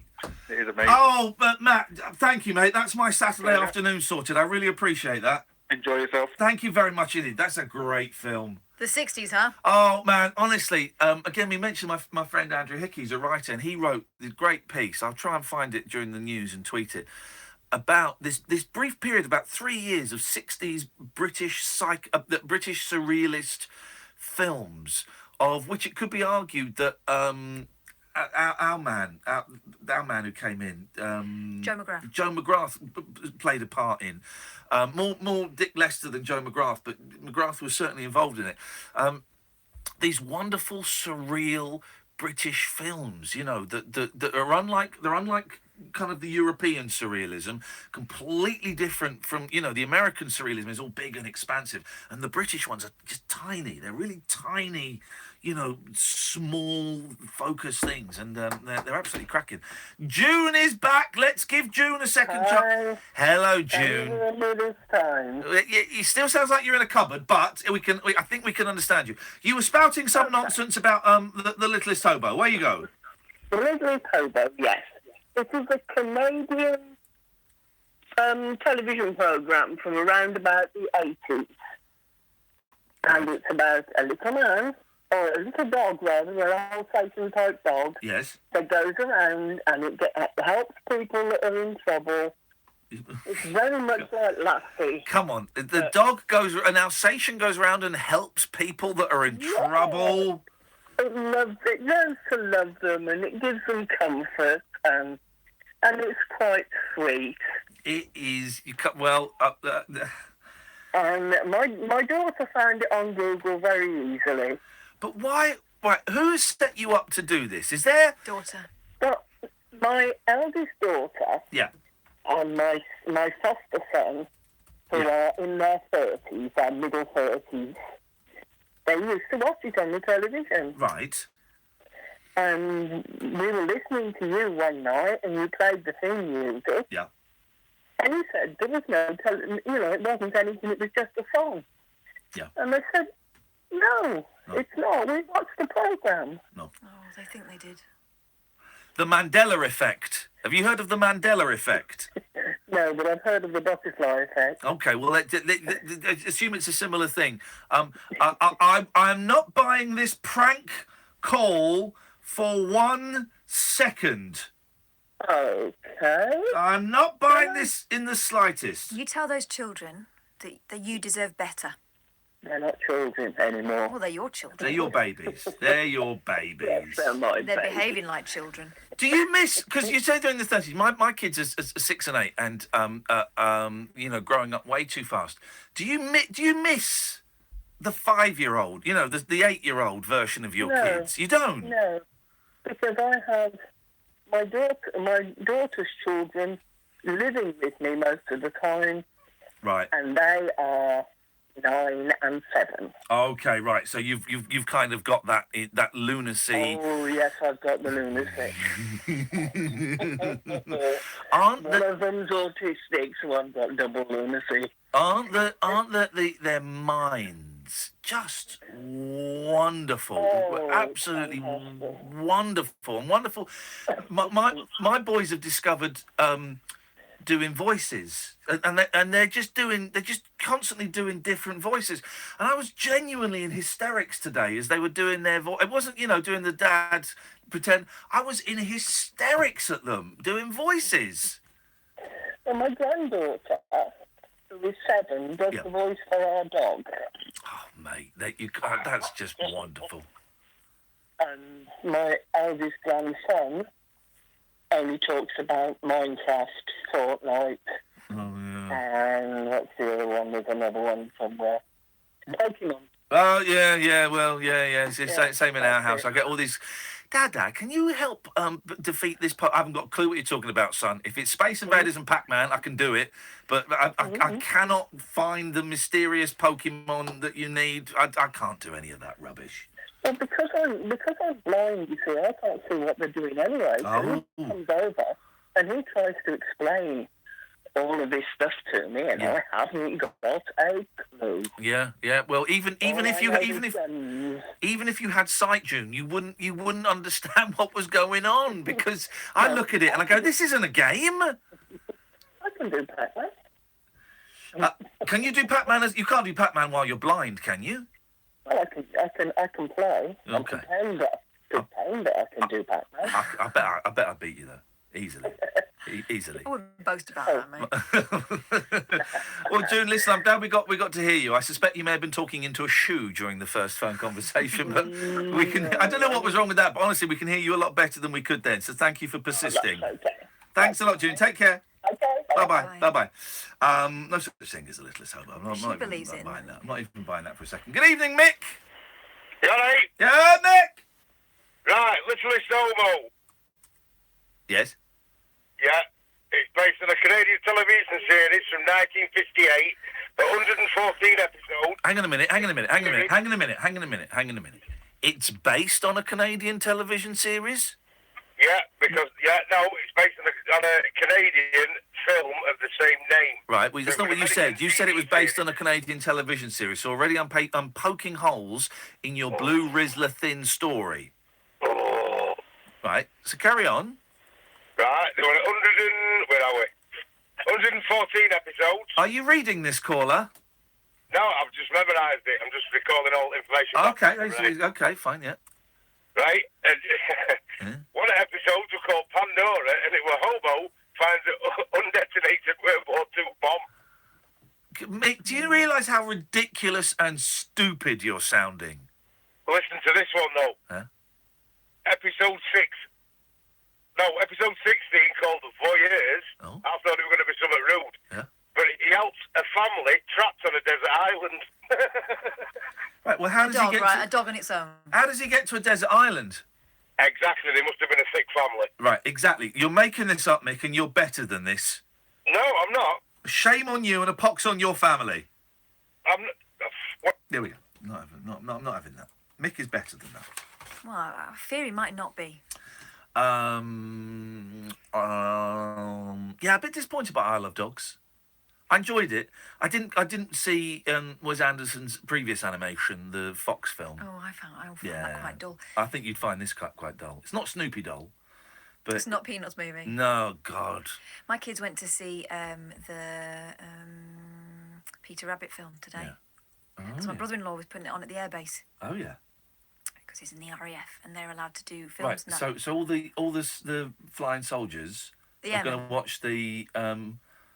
They're going to go and watch Peter Rabbit. They need some light relief. Well, yeah, they want to watch like pornos and Diana Dawes and things, don't they? They want Diana Dawes and Vera Lynn and Marilyn Monroe and Bob Hope, don't they? Yeah. That's what they want. But then they'll watch a Peter Rabbit just to sort of clean the palate. Really?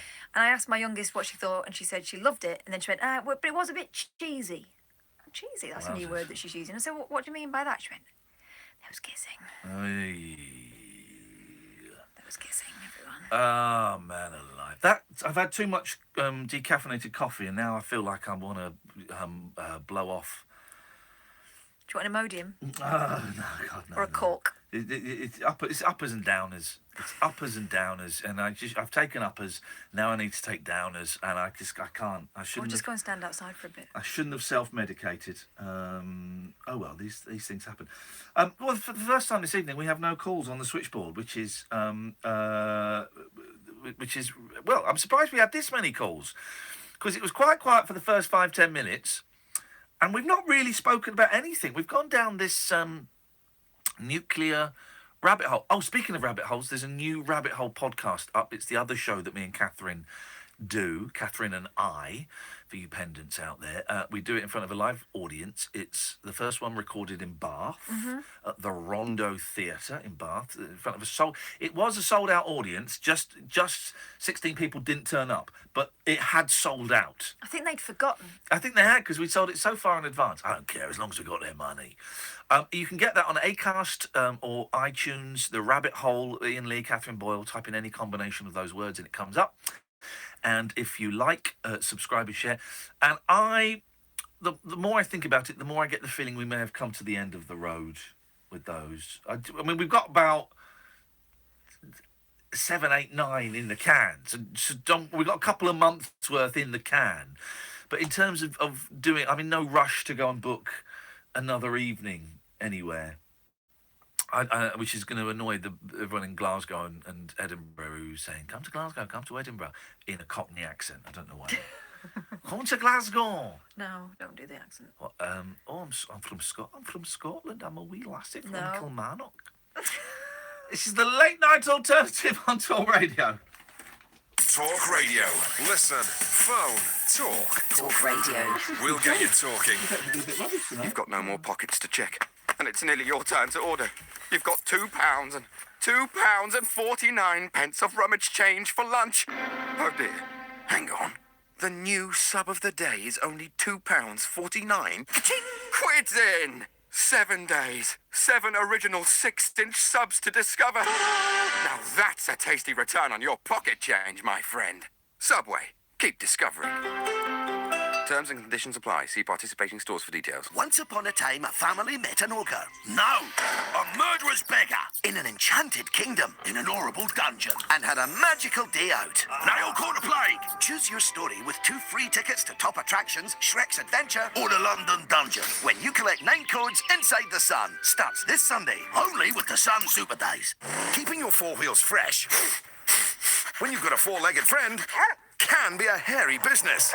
Until now. Power Out Pet Mess Kit is the brilliant new product from Turtle Wax that keeps canine carrying cars clean.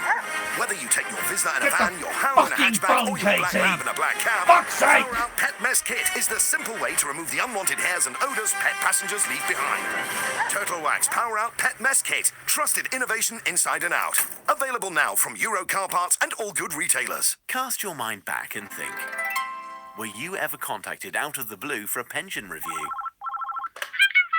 Were Are you advised to move your work or personal pension into a SIP, self-invested personal pension? Yes, I was. You could be due thousands if you were missold. Money Redress are trusted claim specialists in pension and investment mis-selling. They'll manage the whole claim for you on a no payout, no fee basis, so you can't lose. Text WIN to 85077. Across the UK, online and on DAB. Talk Radio. We have ways of making you talk. Across the UK, online and on DAB. Talk Radio. On the hour news headlines. With the news, I'm Serena Farrow. Donald Trump, Theresa May and Emmanuel Macron are due to hold more talks to decide what action to take against plans being made. Yesterday, the cabinet gave the Prime Minister its backing. The Allies blame President Assad for a chemical weapons attack at the weekend. Here's Sky's US correspondent Mark Austin. It is important that the Western world re-establishes the taboo against using chemical weapons. It's got a bit frayed in recent years. It's important that there is a reaction to it. Independent experts have confirmed Novichok was used in the attempted murder of a former Russian spy and his daughter. Moscow says it wants to perform its own tests on samples from Sergei Skripal and his daughter Yulia. Speaking on Talk Radio earlier, Alexander Nekrasov, a former advisor to the Kremlin, dismissed the findings. The report does not mention Russia. It's a Novichok type of nerve agent that reported down people said, but without the link to Russia. So basically it confirms that they don't know where it was made and they don't know who was behind it. Police are at a protest outside the hospital where terminally ill boy Alfie Evans is being cared for. On Wednesday, a judge endorsed a plan put forward by doctors at Alderhay in Liverpool for withdrawing life support treatment. Sir Cliff Richard's legal team has told a court that the singer suffered profound and long-lasting damage because of BBC coverage of a raid on his home. He was never charged with anything and is now suing the company, which says its coverage... Just a very lovely chap called Paul Filbert, who we've spoken to on the show. Percussionist. The percussionist. Is tweeting me, and he's tweeted someone that I've blocked from the show. Right? And so out of curiosity, I click on their thing and I go, they're talking about me. She's talking about. He's so easy to wind up the laughing, crying emoji. On a serious note, however, the reason he blocked me initially was due to me speaking alcohol being a death sentence for some people. No, the reason I blocked you is because you're an arsehole. That's why. Because you're an arsehole and you're a weirdo and just go away. Just go away. And I look and there's all these tweets to me and you. Yeah. All these tweets to me, dude. You're blocked and it's weird and you don't wind me up. If anything, you make me really uncomfortable. Okay, you make me really, really uncomfortable. And you talk about being all spiritual and stuff like that. Well, making someone feel uncomfortable is not a spiritual trait, okay? And even if that uncomfortability is coming from within me, be aware that you elicit that from me, and so go away. That's not spiritual. It's not spiritual. And let that be that. Don't go into. So can you yourself up and sing Delilah? Yeah, go on then. Yeah, go on. Just give me 2 seconds. Okay. So you're sing Delilah. Now, which version is it going to be? Tom Jones? Yeah, no, Tom Jones. Okay, right. And that's going to cheer you up? A song about a man stabbing his girlfriend to death? Come from Stoke. Okay. I saw the light of the night as I passed by the window. Ba, ba, ba. Don't encourage I saw the trickling shadow of love on her blind. She was my woman. As she deceived me, I watched and went out of my mind. Why, Delilah? Why, Delilah? I could see that girl's no good for me, but I was lost like a man to sleep for free. Something like that. Heartbreak day as that man drove away, I was waiting. This is cheering him up. I crossed the street to her house and she opened the door. She stood there laughing. Ah! I I felt the knife in my hand and she laughed and whoa, whoa. My, Delilah. Why, Delilah? So before the carers come to kick down my door, forgive me, Iain Lee. I promise I'll not take it anymore. Oh, I'm afraid your time's up, Jerry. That was Thank you absolutely very awful. much. You didn't make it to boot camp. It's a no from me. Blimey. Does Parkinson's, because Jerry's got Parkinson's, does it just make you like shit at everything? Does it? I mean, like, and you nearly swore then. I thought you were going to do No, I said I think it does. no, before that. Because singing's terrible. Although we have discovered that when people with Parkinson's sing, you can understand what's being said, because quite often you can't. But also his taste in music is abysmal. That's the biggest crime that was I don't think that's committed the there. Parkinson's. I think that's just Are Jerry. you sure? Okay, because that would be my biggest fear would be catching a disease that would make my excellent music collection redundant, and I would just be buying CDs that I saw in service stations, and I can't live like that. Oh, that reminds me. Yeah, go on. I was listening to, John Nicholson has been standing in for Mike Graham while he's been away. Sure, why not? I'm Well, going to say yes. I was listening to it this, was it today or yesterday? I don't know, the days blend into one without Mike. Yes. But they were talking about the Fleetwood Mac story about Lindsay Buckingham bailing and all being sacked. Yeah. And John Nicholson couldn't get into it and kept referring to, like, when Steps broke up. Oh. Or when Bananarama broke up. And I thought, take it seriously, man. This is the Fleetwood Mac. John Nicholson's going to get a punch in the throat. I'll hold your coat. Yeah. Well, no, I'll keep my coat on because I want to do a runner shortly afterwards because I don't want to get arrested. So punch in the throat and I'm out. I need the coat because I've got my keys in it. Yeah. Good evening, Pablo. Hip, hip, hip, how do? Yeah, hip, hip. I really need a wee, but I can't go to the toilet because I don't trust Catherine around my computer. Not because I'm scared she'll write something on Twitter. I'm worried she's going to look at my Pornhub history. Well, fair. Fair. Harsh but fair is what I type in. You said that Threads would keep me awake at night. That's the thing that's going to do it. And not in a good way. Yes, exactly. Pablo, what have you got for us this evening? Well, as Catherine mentioned before the news that she saw Peter Rabbit. I don't know if... I didn't see it. My kids saw it. I'm never going to see it. And that's a promise. You didn't see it at all? Oh, right. Well, there you go. No, it was just if you'd seen a bit, but obviously you didn't see it, so it's irrelevant. So. But no, I was calling in regards to the, obviously, kind of taking a dystopian turn. I'm talking about the more modern dystopia that you were talking about initially, the Jeremy Kyle's. Yes. No, it was just specifically their reliance on polygraph tests, and how just generally polygraph tests are kind of seen as like a 50-50 thing. You know, somebody who's telling the truth could be nervous when telling the truth, and somebody who's telling a lie. Well, I was watching this the other day, right, Jeremy Kyle, and the fella was adamant that he hadn't done it. He was adamant, right, and it wasn't the usual kind of slack-jawed, oh, I've never done it. He was like, no, I didn't do it. It was like, and Kyle's really laying into it, going, well, this is the polygraph. The lie detector has said you've done it. And I'm thinking, yeah, they're not 100%. Otherwise, we'd use them in courts of law.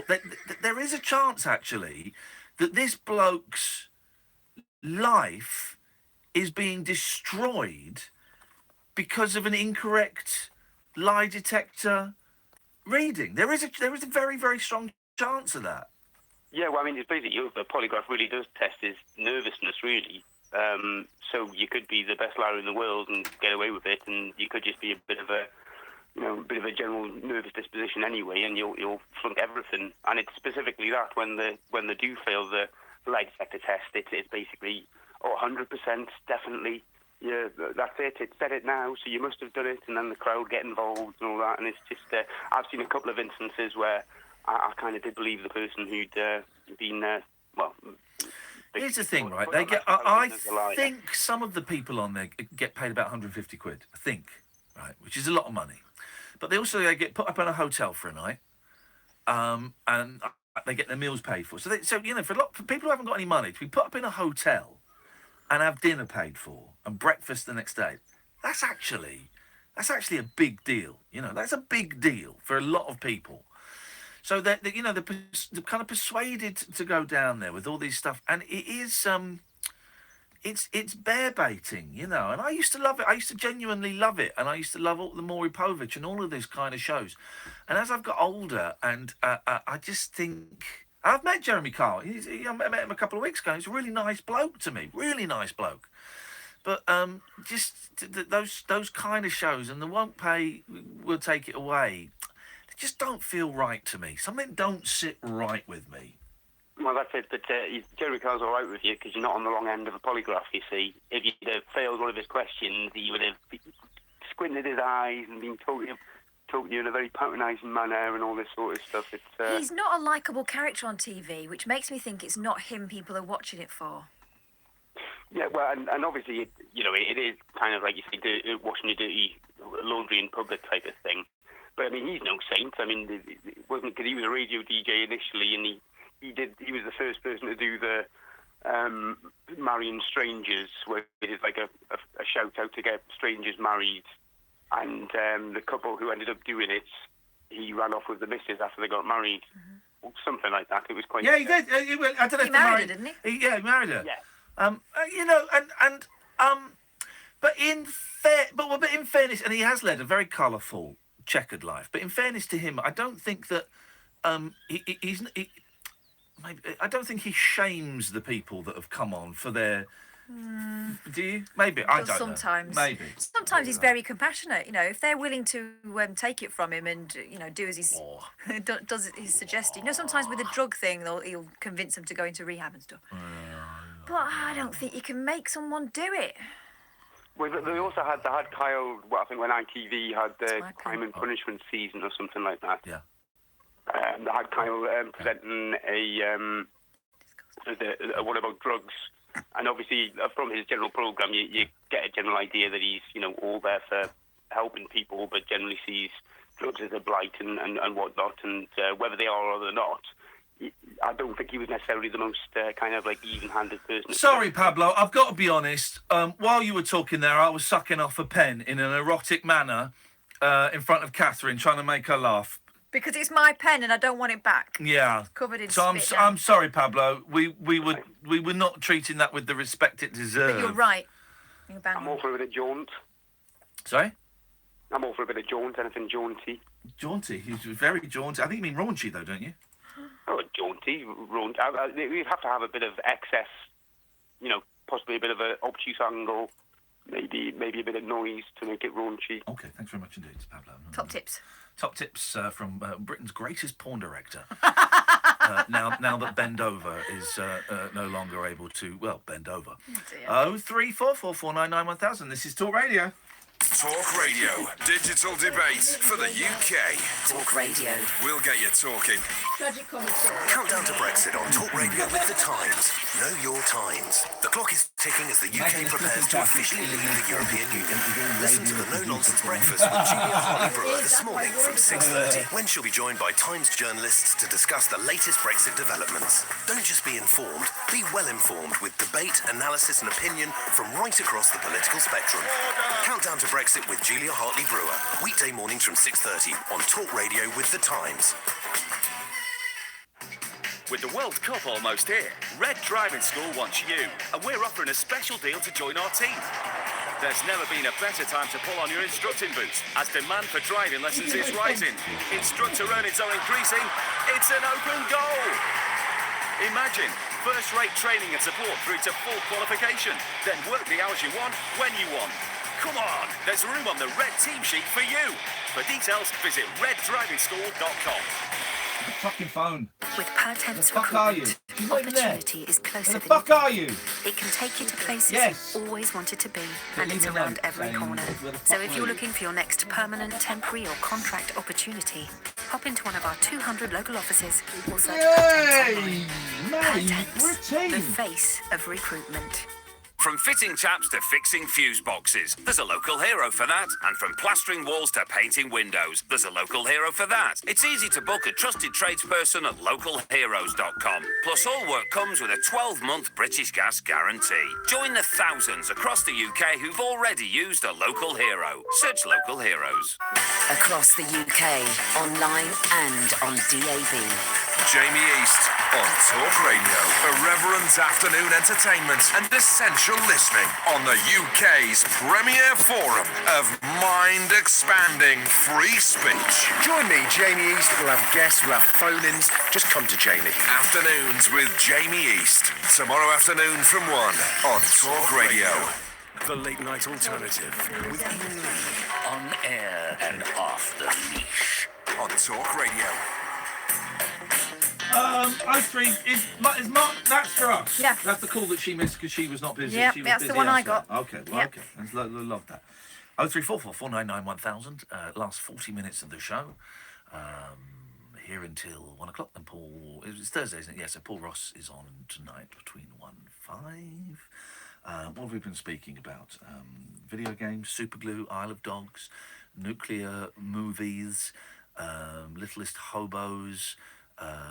Can't pay, we'll take it away. All kinds of stuff. It's been quite bleak, I'll be honest. Very, very bleak chat this evening. Depressing. But, you know, deal with it. Deal with it, guys. Deal with it. Let's go to Mark. Good evening, Mark. Hello, Ian. How's it going? I've got terrible indigestion, but apart from that, I'm on top of the world. Good to hear. What I'm phoning about is post-apocalyptic movies. PAM, yes. Pam. Hey, I saw Dr. Pam today. Did you? Yeah, I did. She wouldn't kiss me.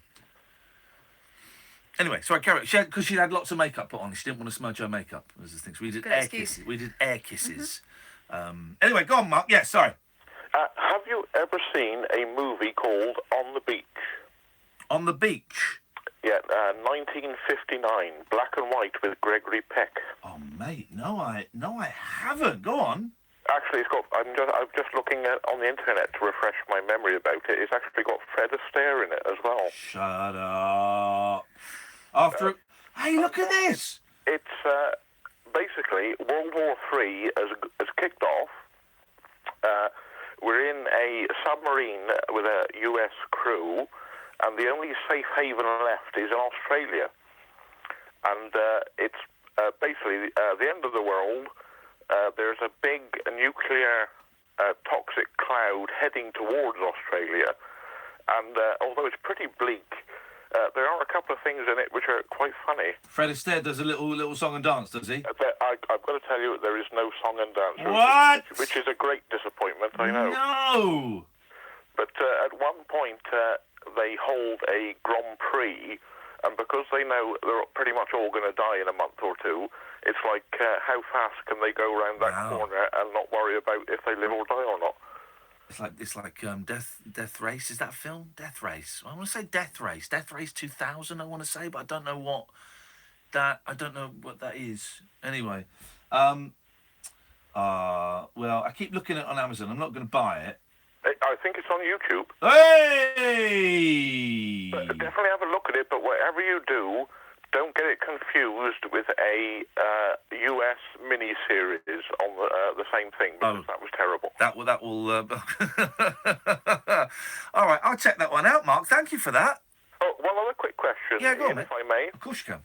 I've been watching your gaming streams on and off. Okay, you don't sound like my regular gaming stream audience, but it's interesting. Okay. My question is, after watching you play some VR games, Yes. Normally, how susceptible are you to motion sickness? I'm quite susceptible to motion sickness. I can't, for example, I can't read in a car. And actually, since coming back from Australia, since coming out of the jungle, something's happened to me. I don't know if it was the height or the underwater thing, but I get quite motion sick now in cars. Oh, right. Only I'm pretty much the same way. And I've noticed that VR quite often makes you sick as a dog, doesn't it? Yeah, it does. There's one game I was playing, Skyrim, which I don't actually think is that good, but I saw that, yeah. Yeah, that made me feel really ill. That looked like a really shoddy way of moving around. Yeah, I want to try it with a different controller, because that way where you have to sort of look and then you sort of jump there. That made me feel really ill. Super hot. Most of them didn't make me feel ill. And apparently, there are settings that you can alter to reduce the motion sickness. Oh, right, because I'm susceptible to it, so, like, VR is out of the question for me if that's the case. Here's the thing as well. I wouldn't buy one. I got given that headset, and had I bought it, I think I would be disappointed. I'm buying quite a few games for it now because I just want to try them. But I think you can get it for about 200 quid now, I saw in Computer Exchange, second hand. It's a lot of money for you know, a gimmick, I think. I think it's a gimmick. Is it fair to say that we're not quite there yet on the VR? I don't see what the point is. For most of the games, it doesn't really add that much. The only game where it adds something is Super Hot. But no, that did look great fun. Yeah, that was great fun. None of the others so far, you know, it's a gimmick. All right, I shall take the VR off my Christmas list. Take it off your Christmas. Wait till it comes. Wait, you know, after Christmas they'll knock it down to 100 quid. Get one then. Sounds reasonable. Mark, thank you very much. Take it easy. Cheers, Tata. Take it easy. He was a laid-back dude. People online are suggesting it might be David Quantick. Did sound quite a lot like It did him. sound like David Quantick. Yeah, it did. We have a mysterious anonymous caller. Yes, hello, mysterious anonymous caller. That's you.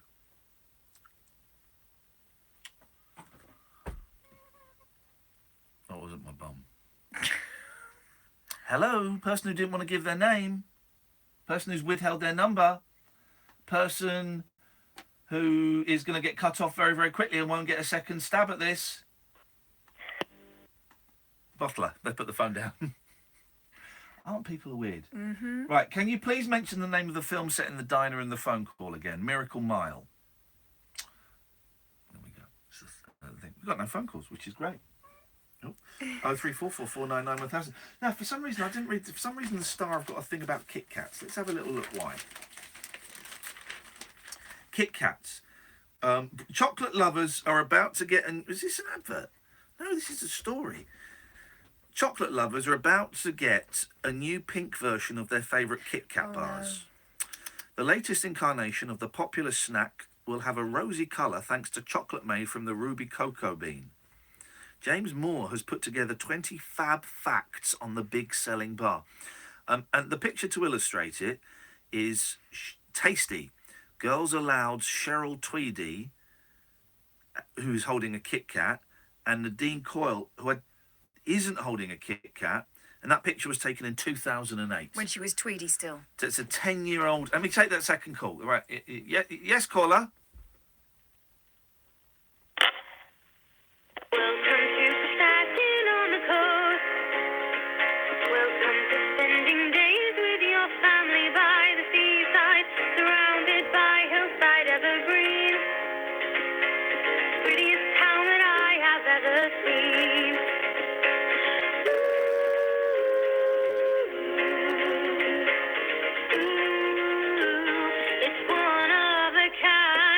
Terrible song. Yuck.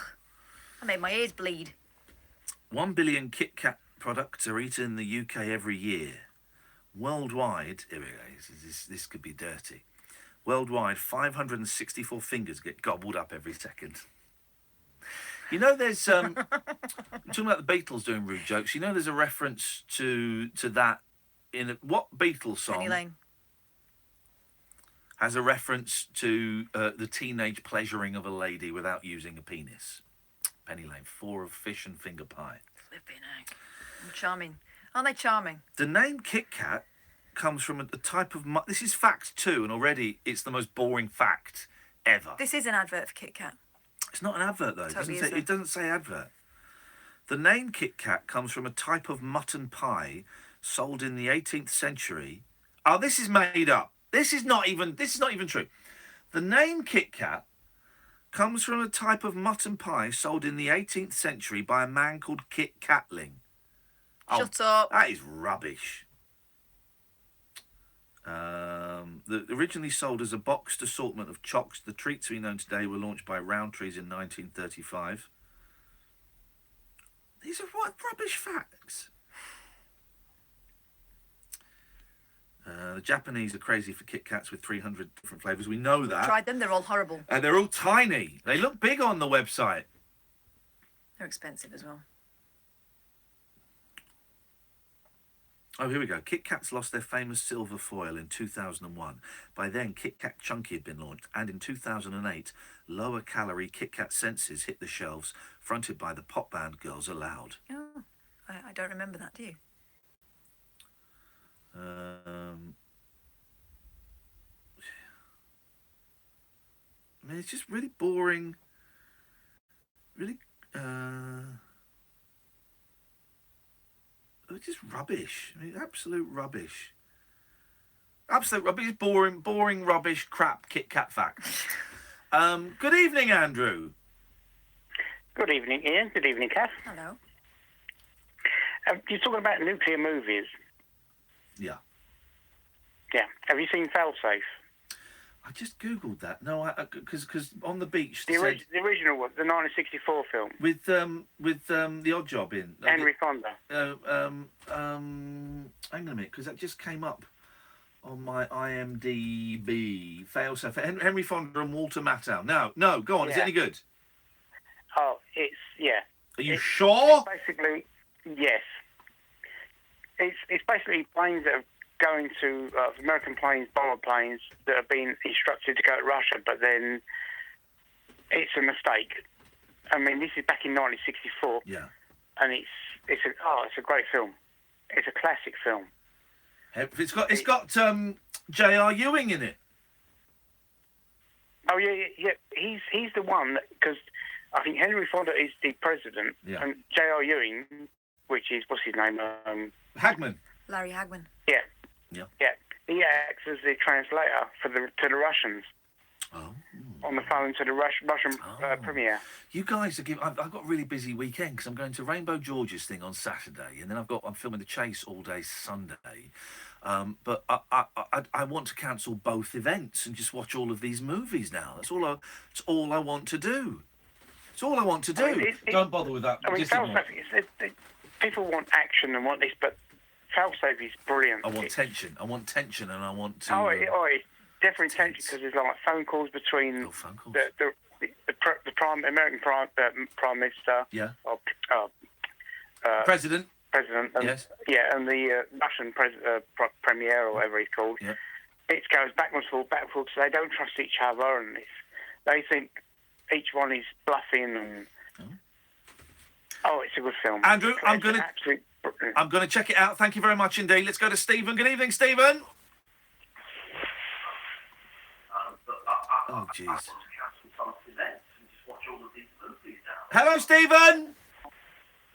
Hello, Stephen. Hello, how are you doing? I'm doing very well. Turn your radio off. I shall do. Aye. I've done. Excellent stuff. What you got for us, Stephen? Well, what I wanted to ask Ian was about a computer game by the name of Atomic Runner. Okay, and what would you like to ask him about it specifically? Well, I would like to know if he played it, or if he had played it, what he thought of it. I know for a fact that he will have played it because he's played a lot of video games. All right, I'm going to put you on hold, Stephen. The next voice you hear will be Catherine's introducing you to the show. Okay? Okay. Just wait there. There'll be silence for a bit, and then you'll hear Catherine introducing you on the show. Thank you. 0344 499 1000 if you want to join us. Stephen he's on line 3. Hi, Stephen. Hello, is that Catherine speaking there? It is. Is that Stephen? Are you the Catherine who works for Ian on a nightly basis, then? I think so, yeah. Are you the Stephen that's just rung us up? Yeah, I am. We should be then. Way away from you. I live in the northeast of Scotland, Arbroath, and what I wanted to ask Ian was, had he heard of the game Atomic Runner on the Mega Drive? Okay, Mega Drive. Has he played it? Let me just write this down. Atomic Runner on the... And what he thought of it, if he had played it. Hang on. Okay, so what I'm going to do is... Mega Drive. Okay, so what I'm going to do is I'm going to pop you on hold, and the next voice you hear will be Ian's, and you can ask him. But I bet he has played it because he's a geek and he's played virtually everything. And he says he's Well. really good at them, but you're probably miles better than him. Okay, so hang on. I'm going to put you through. There'll be some Thank you. silence, and then you'll be through. All right. Thank you, sir. Thank you very much, Margaret. That's an absolute pleasure, Steve.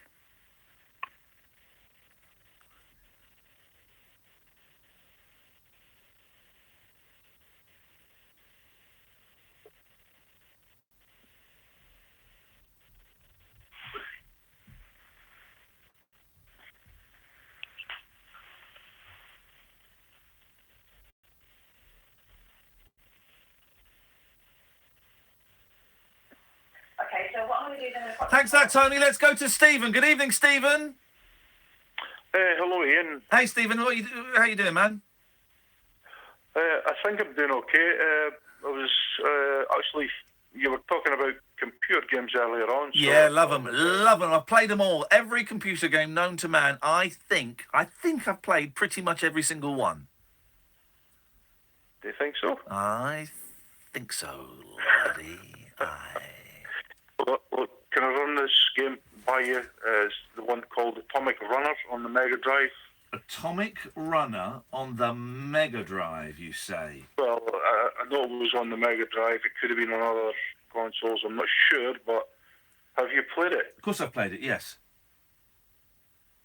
You tell me the truth here. But what? Why would I lie to you, Stephen? Why would you tell? Why would you lie? Why would I lie? Okay, like, describe the format. Well, it's he's testing me on computer games. Well, it's all kind of like Chernobyl, isn't it? It's a long time since I played it. It's all kind of Chernobyl, isn't it?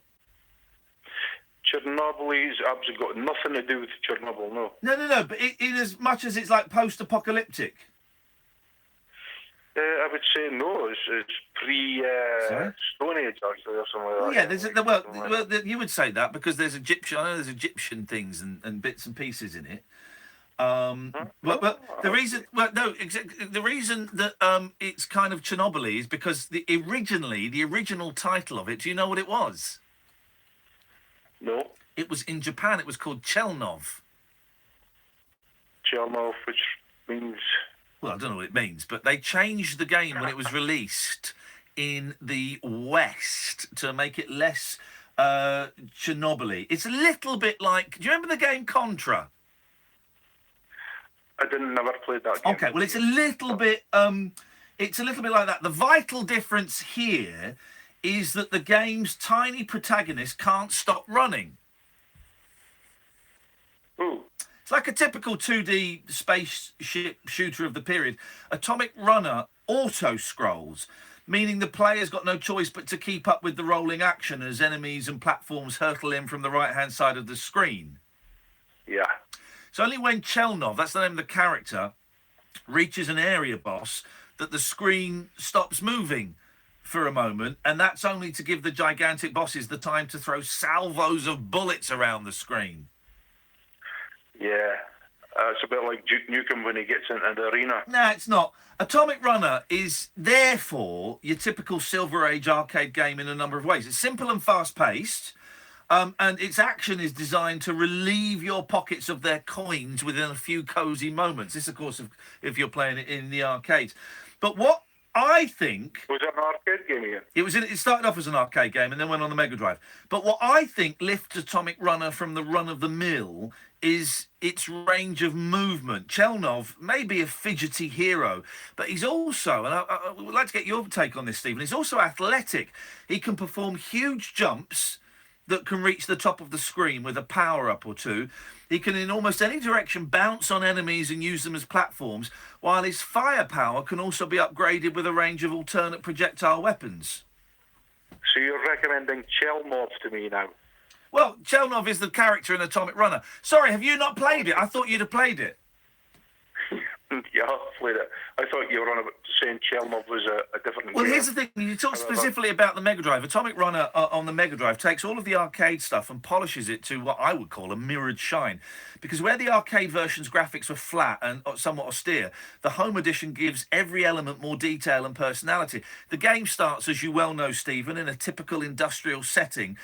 But the level design soon diverged from the arcade version completely. There are backgrounds full of Egyptian pyramids and heads from Easter Island.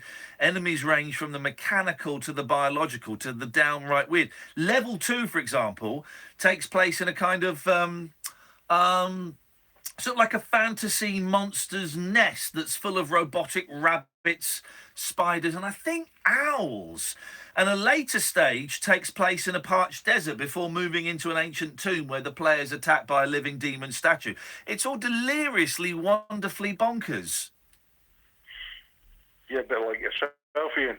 The music also adds to Atomic Runner's batty urgency. The arcade version's I catchy absolutely melodies are agree, spruced up and given added body here, with the additional channels of flutes, weird voice samples, plus a generous helping of drums and splashy snare hits.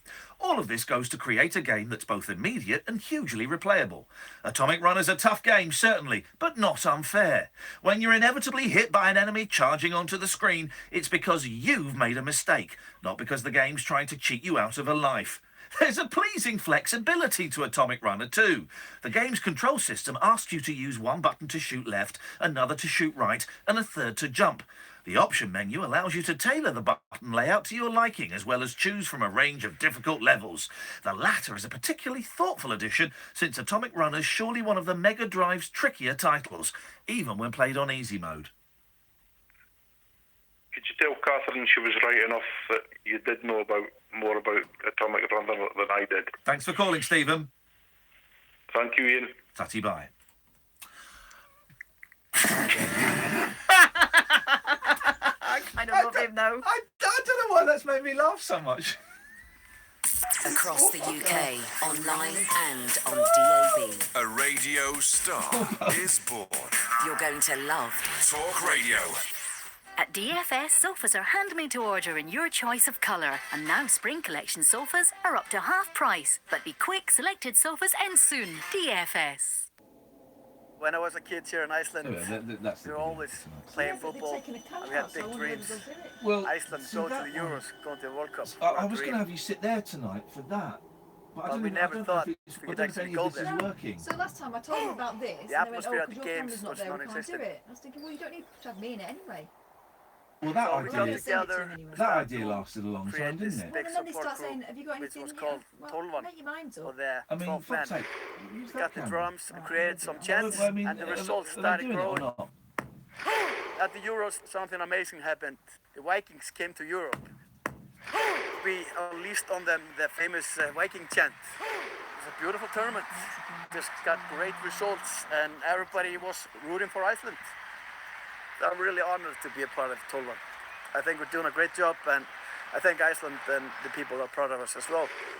Yahoo Sport. Fan-fueled stories that matter. Right, Sandcastle's finished. So, what now? Swimming, crazy golf, tennis, the arcades, the water slides?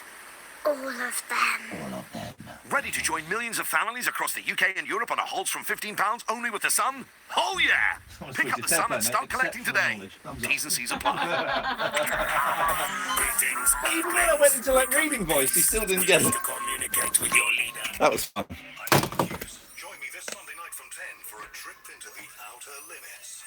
Untwist the lid on Talk Radio specimen jar of the saga, the supernatural to the simply unexplained, the unexplained with Howard Hughes. Ow. Sunday night from 10, Earth Time, Talk Radio. The late night alternative with Iain Lee on Talk Radio. 0344 499 1000 is the phone number. So this thing, this you know the story where the old fella killed the intruder in his house, and there's all these there's now memorials being put up and all of this, Yeah, and then the neighbours rip them down.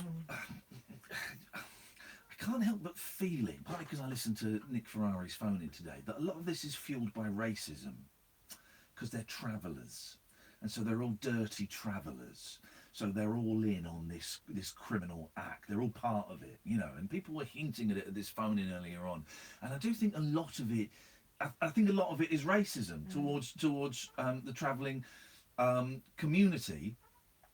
The fellow was a scumbag, right? He's pretty obvious, but he was also someone's son, and so I think he may have been a dad, and he was a brother.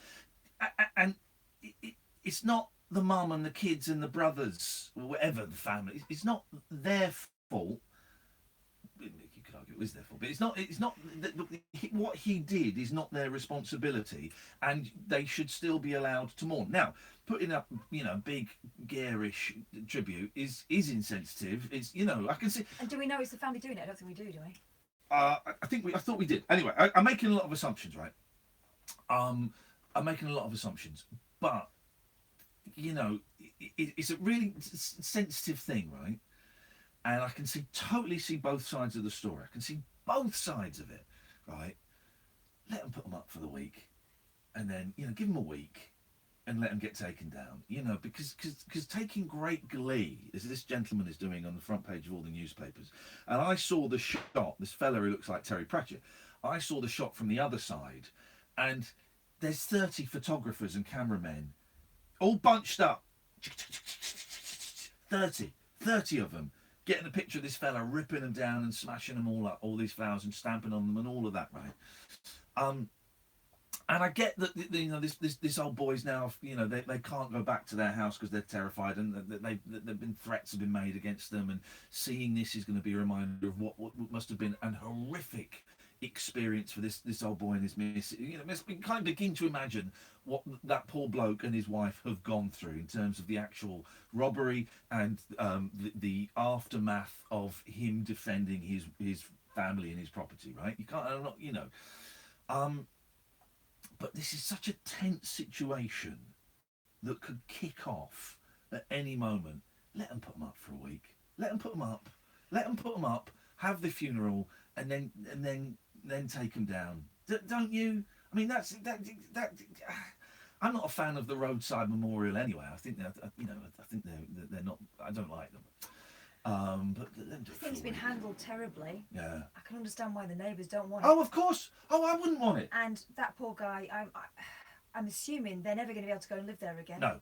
The other thing is that from a security point of view, it's marking it out for all and sundry, and there are people that are making threats to this family. This old. But we know. I know. It's in Erith, isn't it? Wherever. Anyway, Hither Green, isn't it Erith? It's in Hither Green. I could find it. Yeah, but some knucklehead might see it and decide that they're going to do something. Do you know what I mean? It is a marker, isn't it? I just think let them put them up for a week, and then kind of, because I think a lot of the anger about the display is fueled by racism. I think it's fueled by racism. Anyway, I wouldn't want it in my street, but I certainly wouldn't want go, any of the thing that happens. I wouldn't want nothing. I wouldn't want none of it. But I certainly wouldn't go around ripping it all up. Trev says, so have you or have you not played Atomic Runner? Never heard of it, mate. Never heard of it at all. We've got 11 minutes, 12 minutes. Got no phone calls. Person who's phoning from a withheld number, I don't think so. Because I've got a suspicion who you are. So I don't think so, because I'm so easy to wind up. So don't bother. Oh, good news! Good news. You'll like this one, Catherine. A swell end for Bell End. Rude road sign to stay. Locals, remember we did this story? Yeah.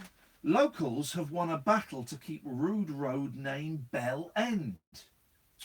Some had launched a petition to get it changed, which was signed by 207 miserable souls. But more than 4,800 backed counter-petition leave the historic Bell End alone.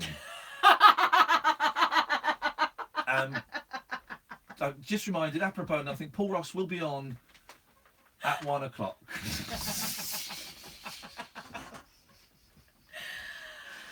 They've called that petition. Yeah. Leave the historic Bell End alone. They emerged victorious in Rowley Regis, West Midlands. The row erupted in January, but Sandwell Council has now said the name will not be changed. Counter-protester Linda George 64, said Bell End is just a modern interpretation of a historic street. We understand somebody fairly new to the road started their petition as soon as they moved in and put notes through doors. A killjoy. Everyone's attitude was, why did you move here? You knew what it was called.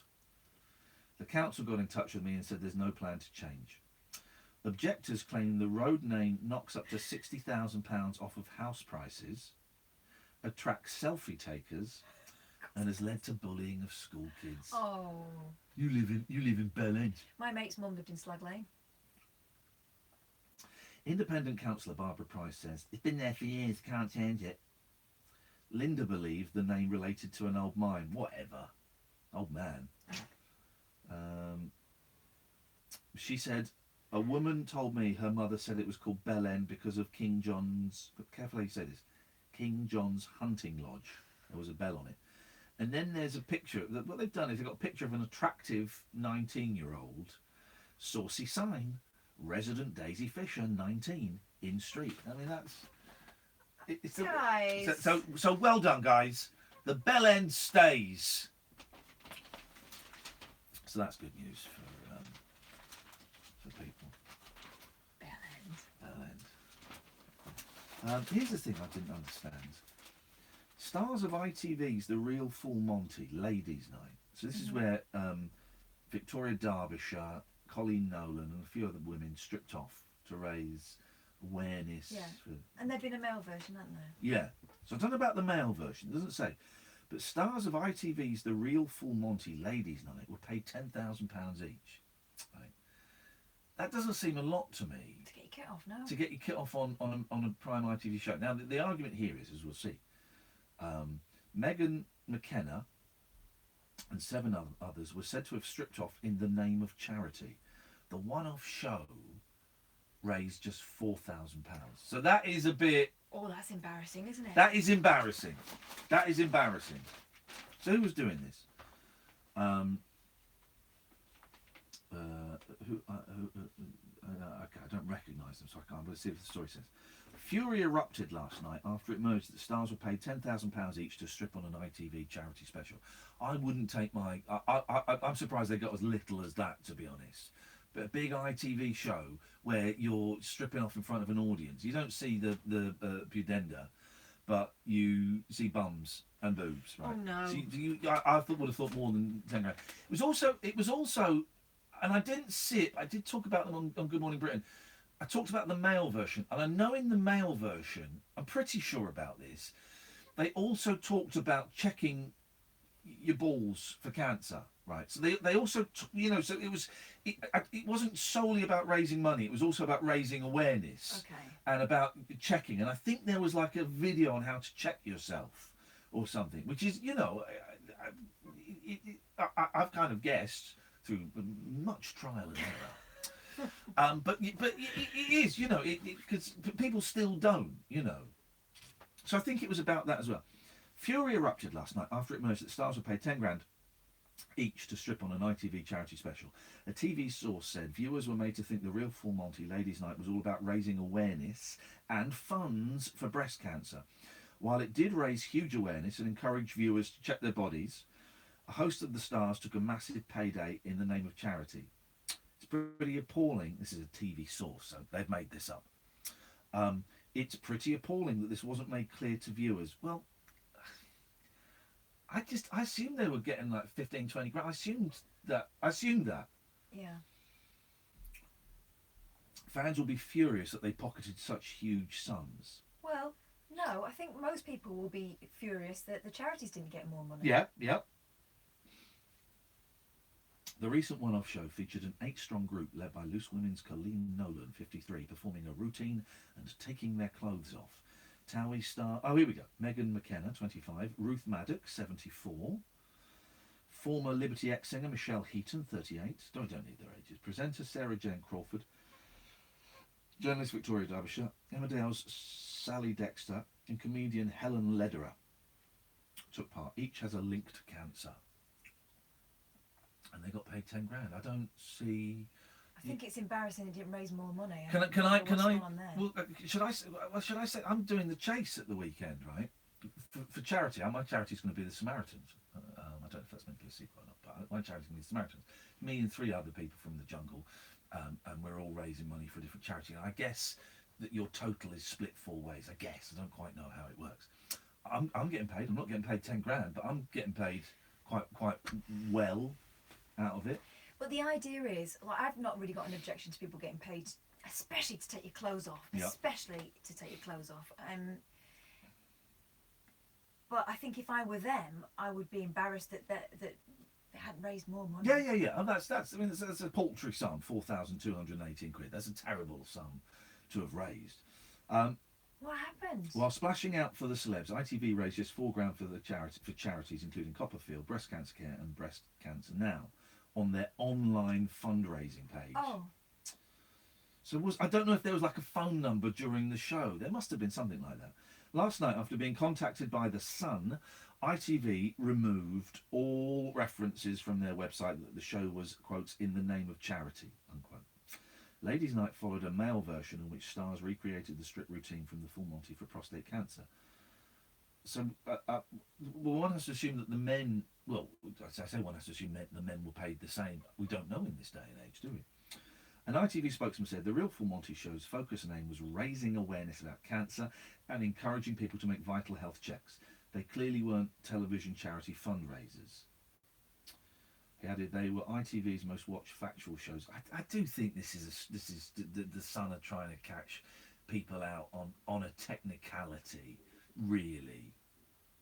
This is a front page story, and it doesn't feel like a front page story. They wouldn't have a show if they didn't have known faces and known bums involved. People putting their reputations and their bodies on the line that you recognise. If it was Joe Bloggs doing it for nothing, they wouldn't have the potential to make the money. But the scandal is they didn't make more money. Third paragraph from the end. There is no suggestion that any of the celebrities have been involved in wrongdoing.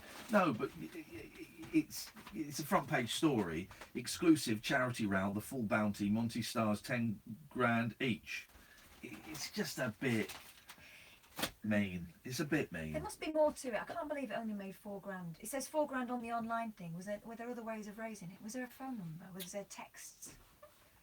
I just think the ITV knows how to do its stuff better than that. Don't you? Yeah. Angel's angry. Sorry, I'm distracted. Talking about the burglar that was killed. Him who got stabbed deserved all he got. Dad or no dad, the scumbag was not thinking about his kids when he was burgling. I'm not commenting on that in one way or the other. You know, I'm not commenting on that. You did actually say that what he was doing was wrong, and you did call him a scumbag for it. Yeah, that's but that's not even up for debate. You know, the point I was making was, you know, his family are grieving. Oh yeah. His family are grieving, and you know, my dad, you know, wasn't the most moral of people.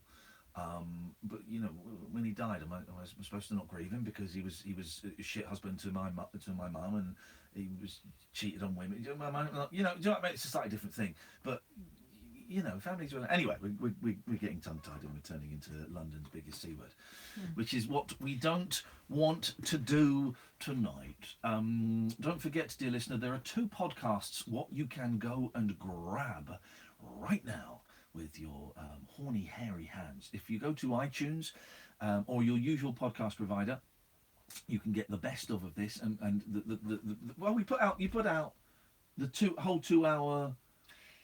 Yeah, it works out because we've taken the adverts out and stuff for about an hour and 40 minutes of World War III. So last night's silly, ridiculous, stupid, childish game, which Eamon Holmes, when I saw Eamon Holmes today on Good Morning Britain, he said, Ian, I was listening to your show last night, and I've got to say, I was laughing out loud.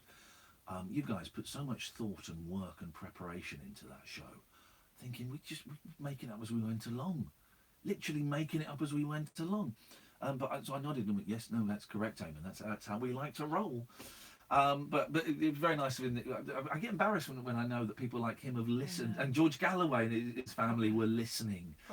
Proper broadcasters listening to us going, no, you've got Russia. I can't believe it, for 2 hours. Anyway, so that is up as a podcast, and you can go and grab it. And if you please share it and comment and like and all of those things and subscribe. There's also the rabbit hole that we do. which is a phone-in show but done in front of an audience. You can go and grab that and again share it. And we may, I don't know if we're doing any more of those. I don't know. And if you go to my YouTube channel, youtube.com/Iain Lee, you can watch episode 1 of a show that I'm kind of toying with doing some more of, called So This Happened. It's just a clip show, and I've got opening titles and a theme song now. Catherine, thank you. Katie, thank you very much. Stay tuned. Paul Ross is coming up. Ta-ta.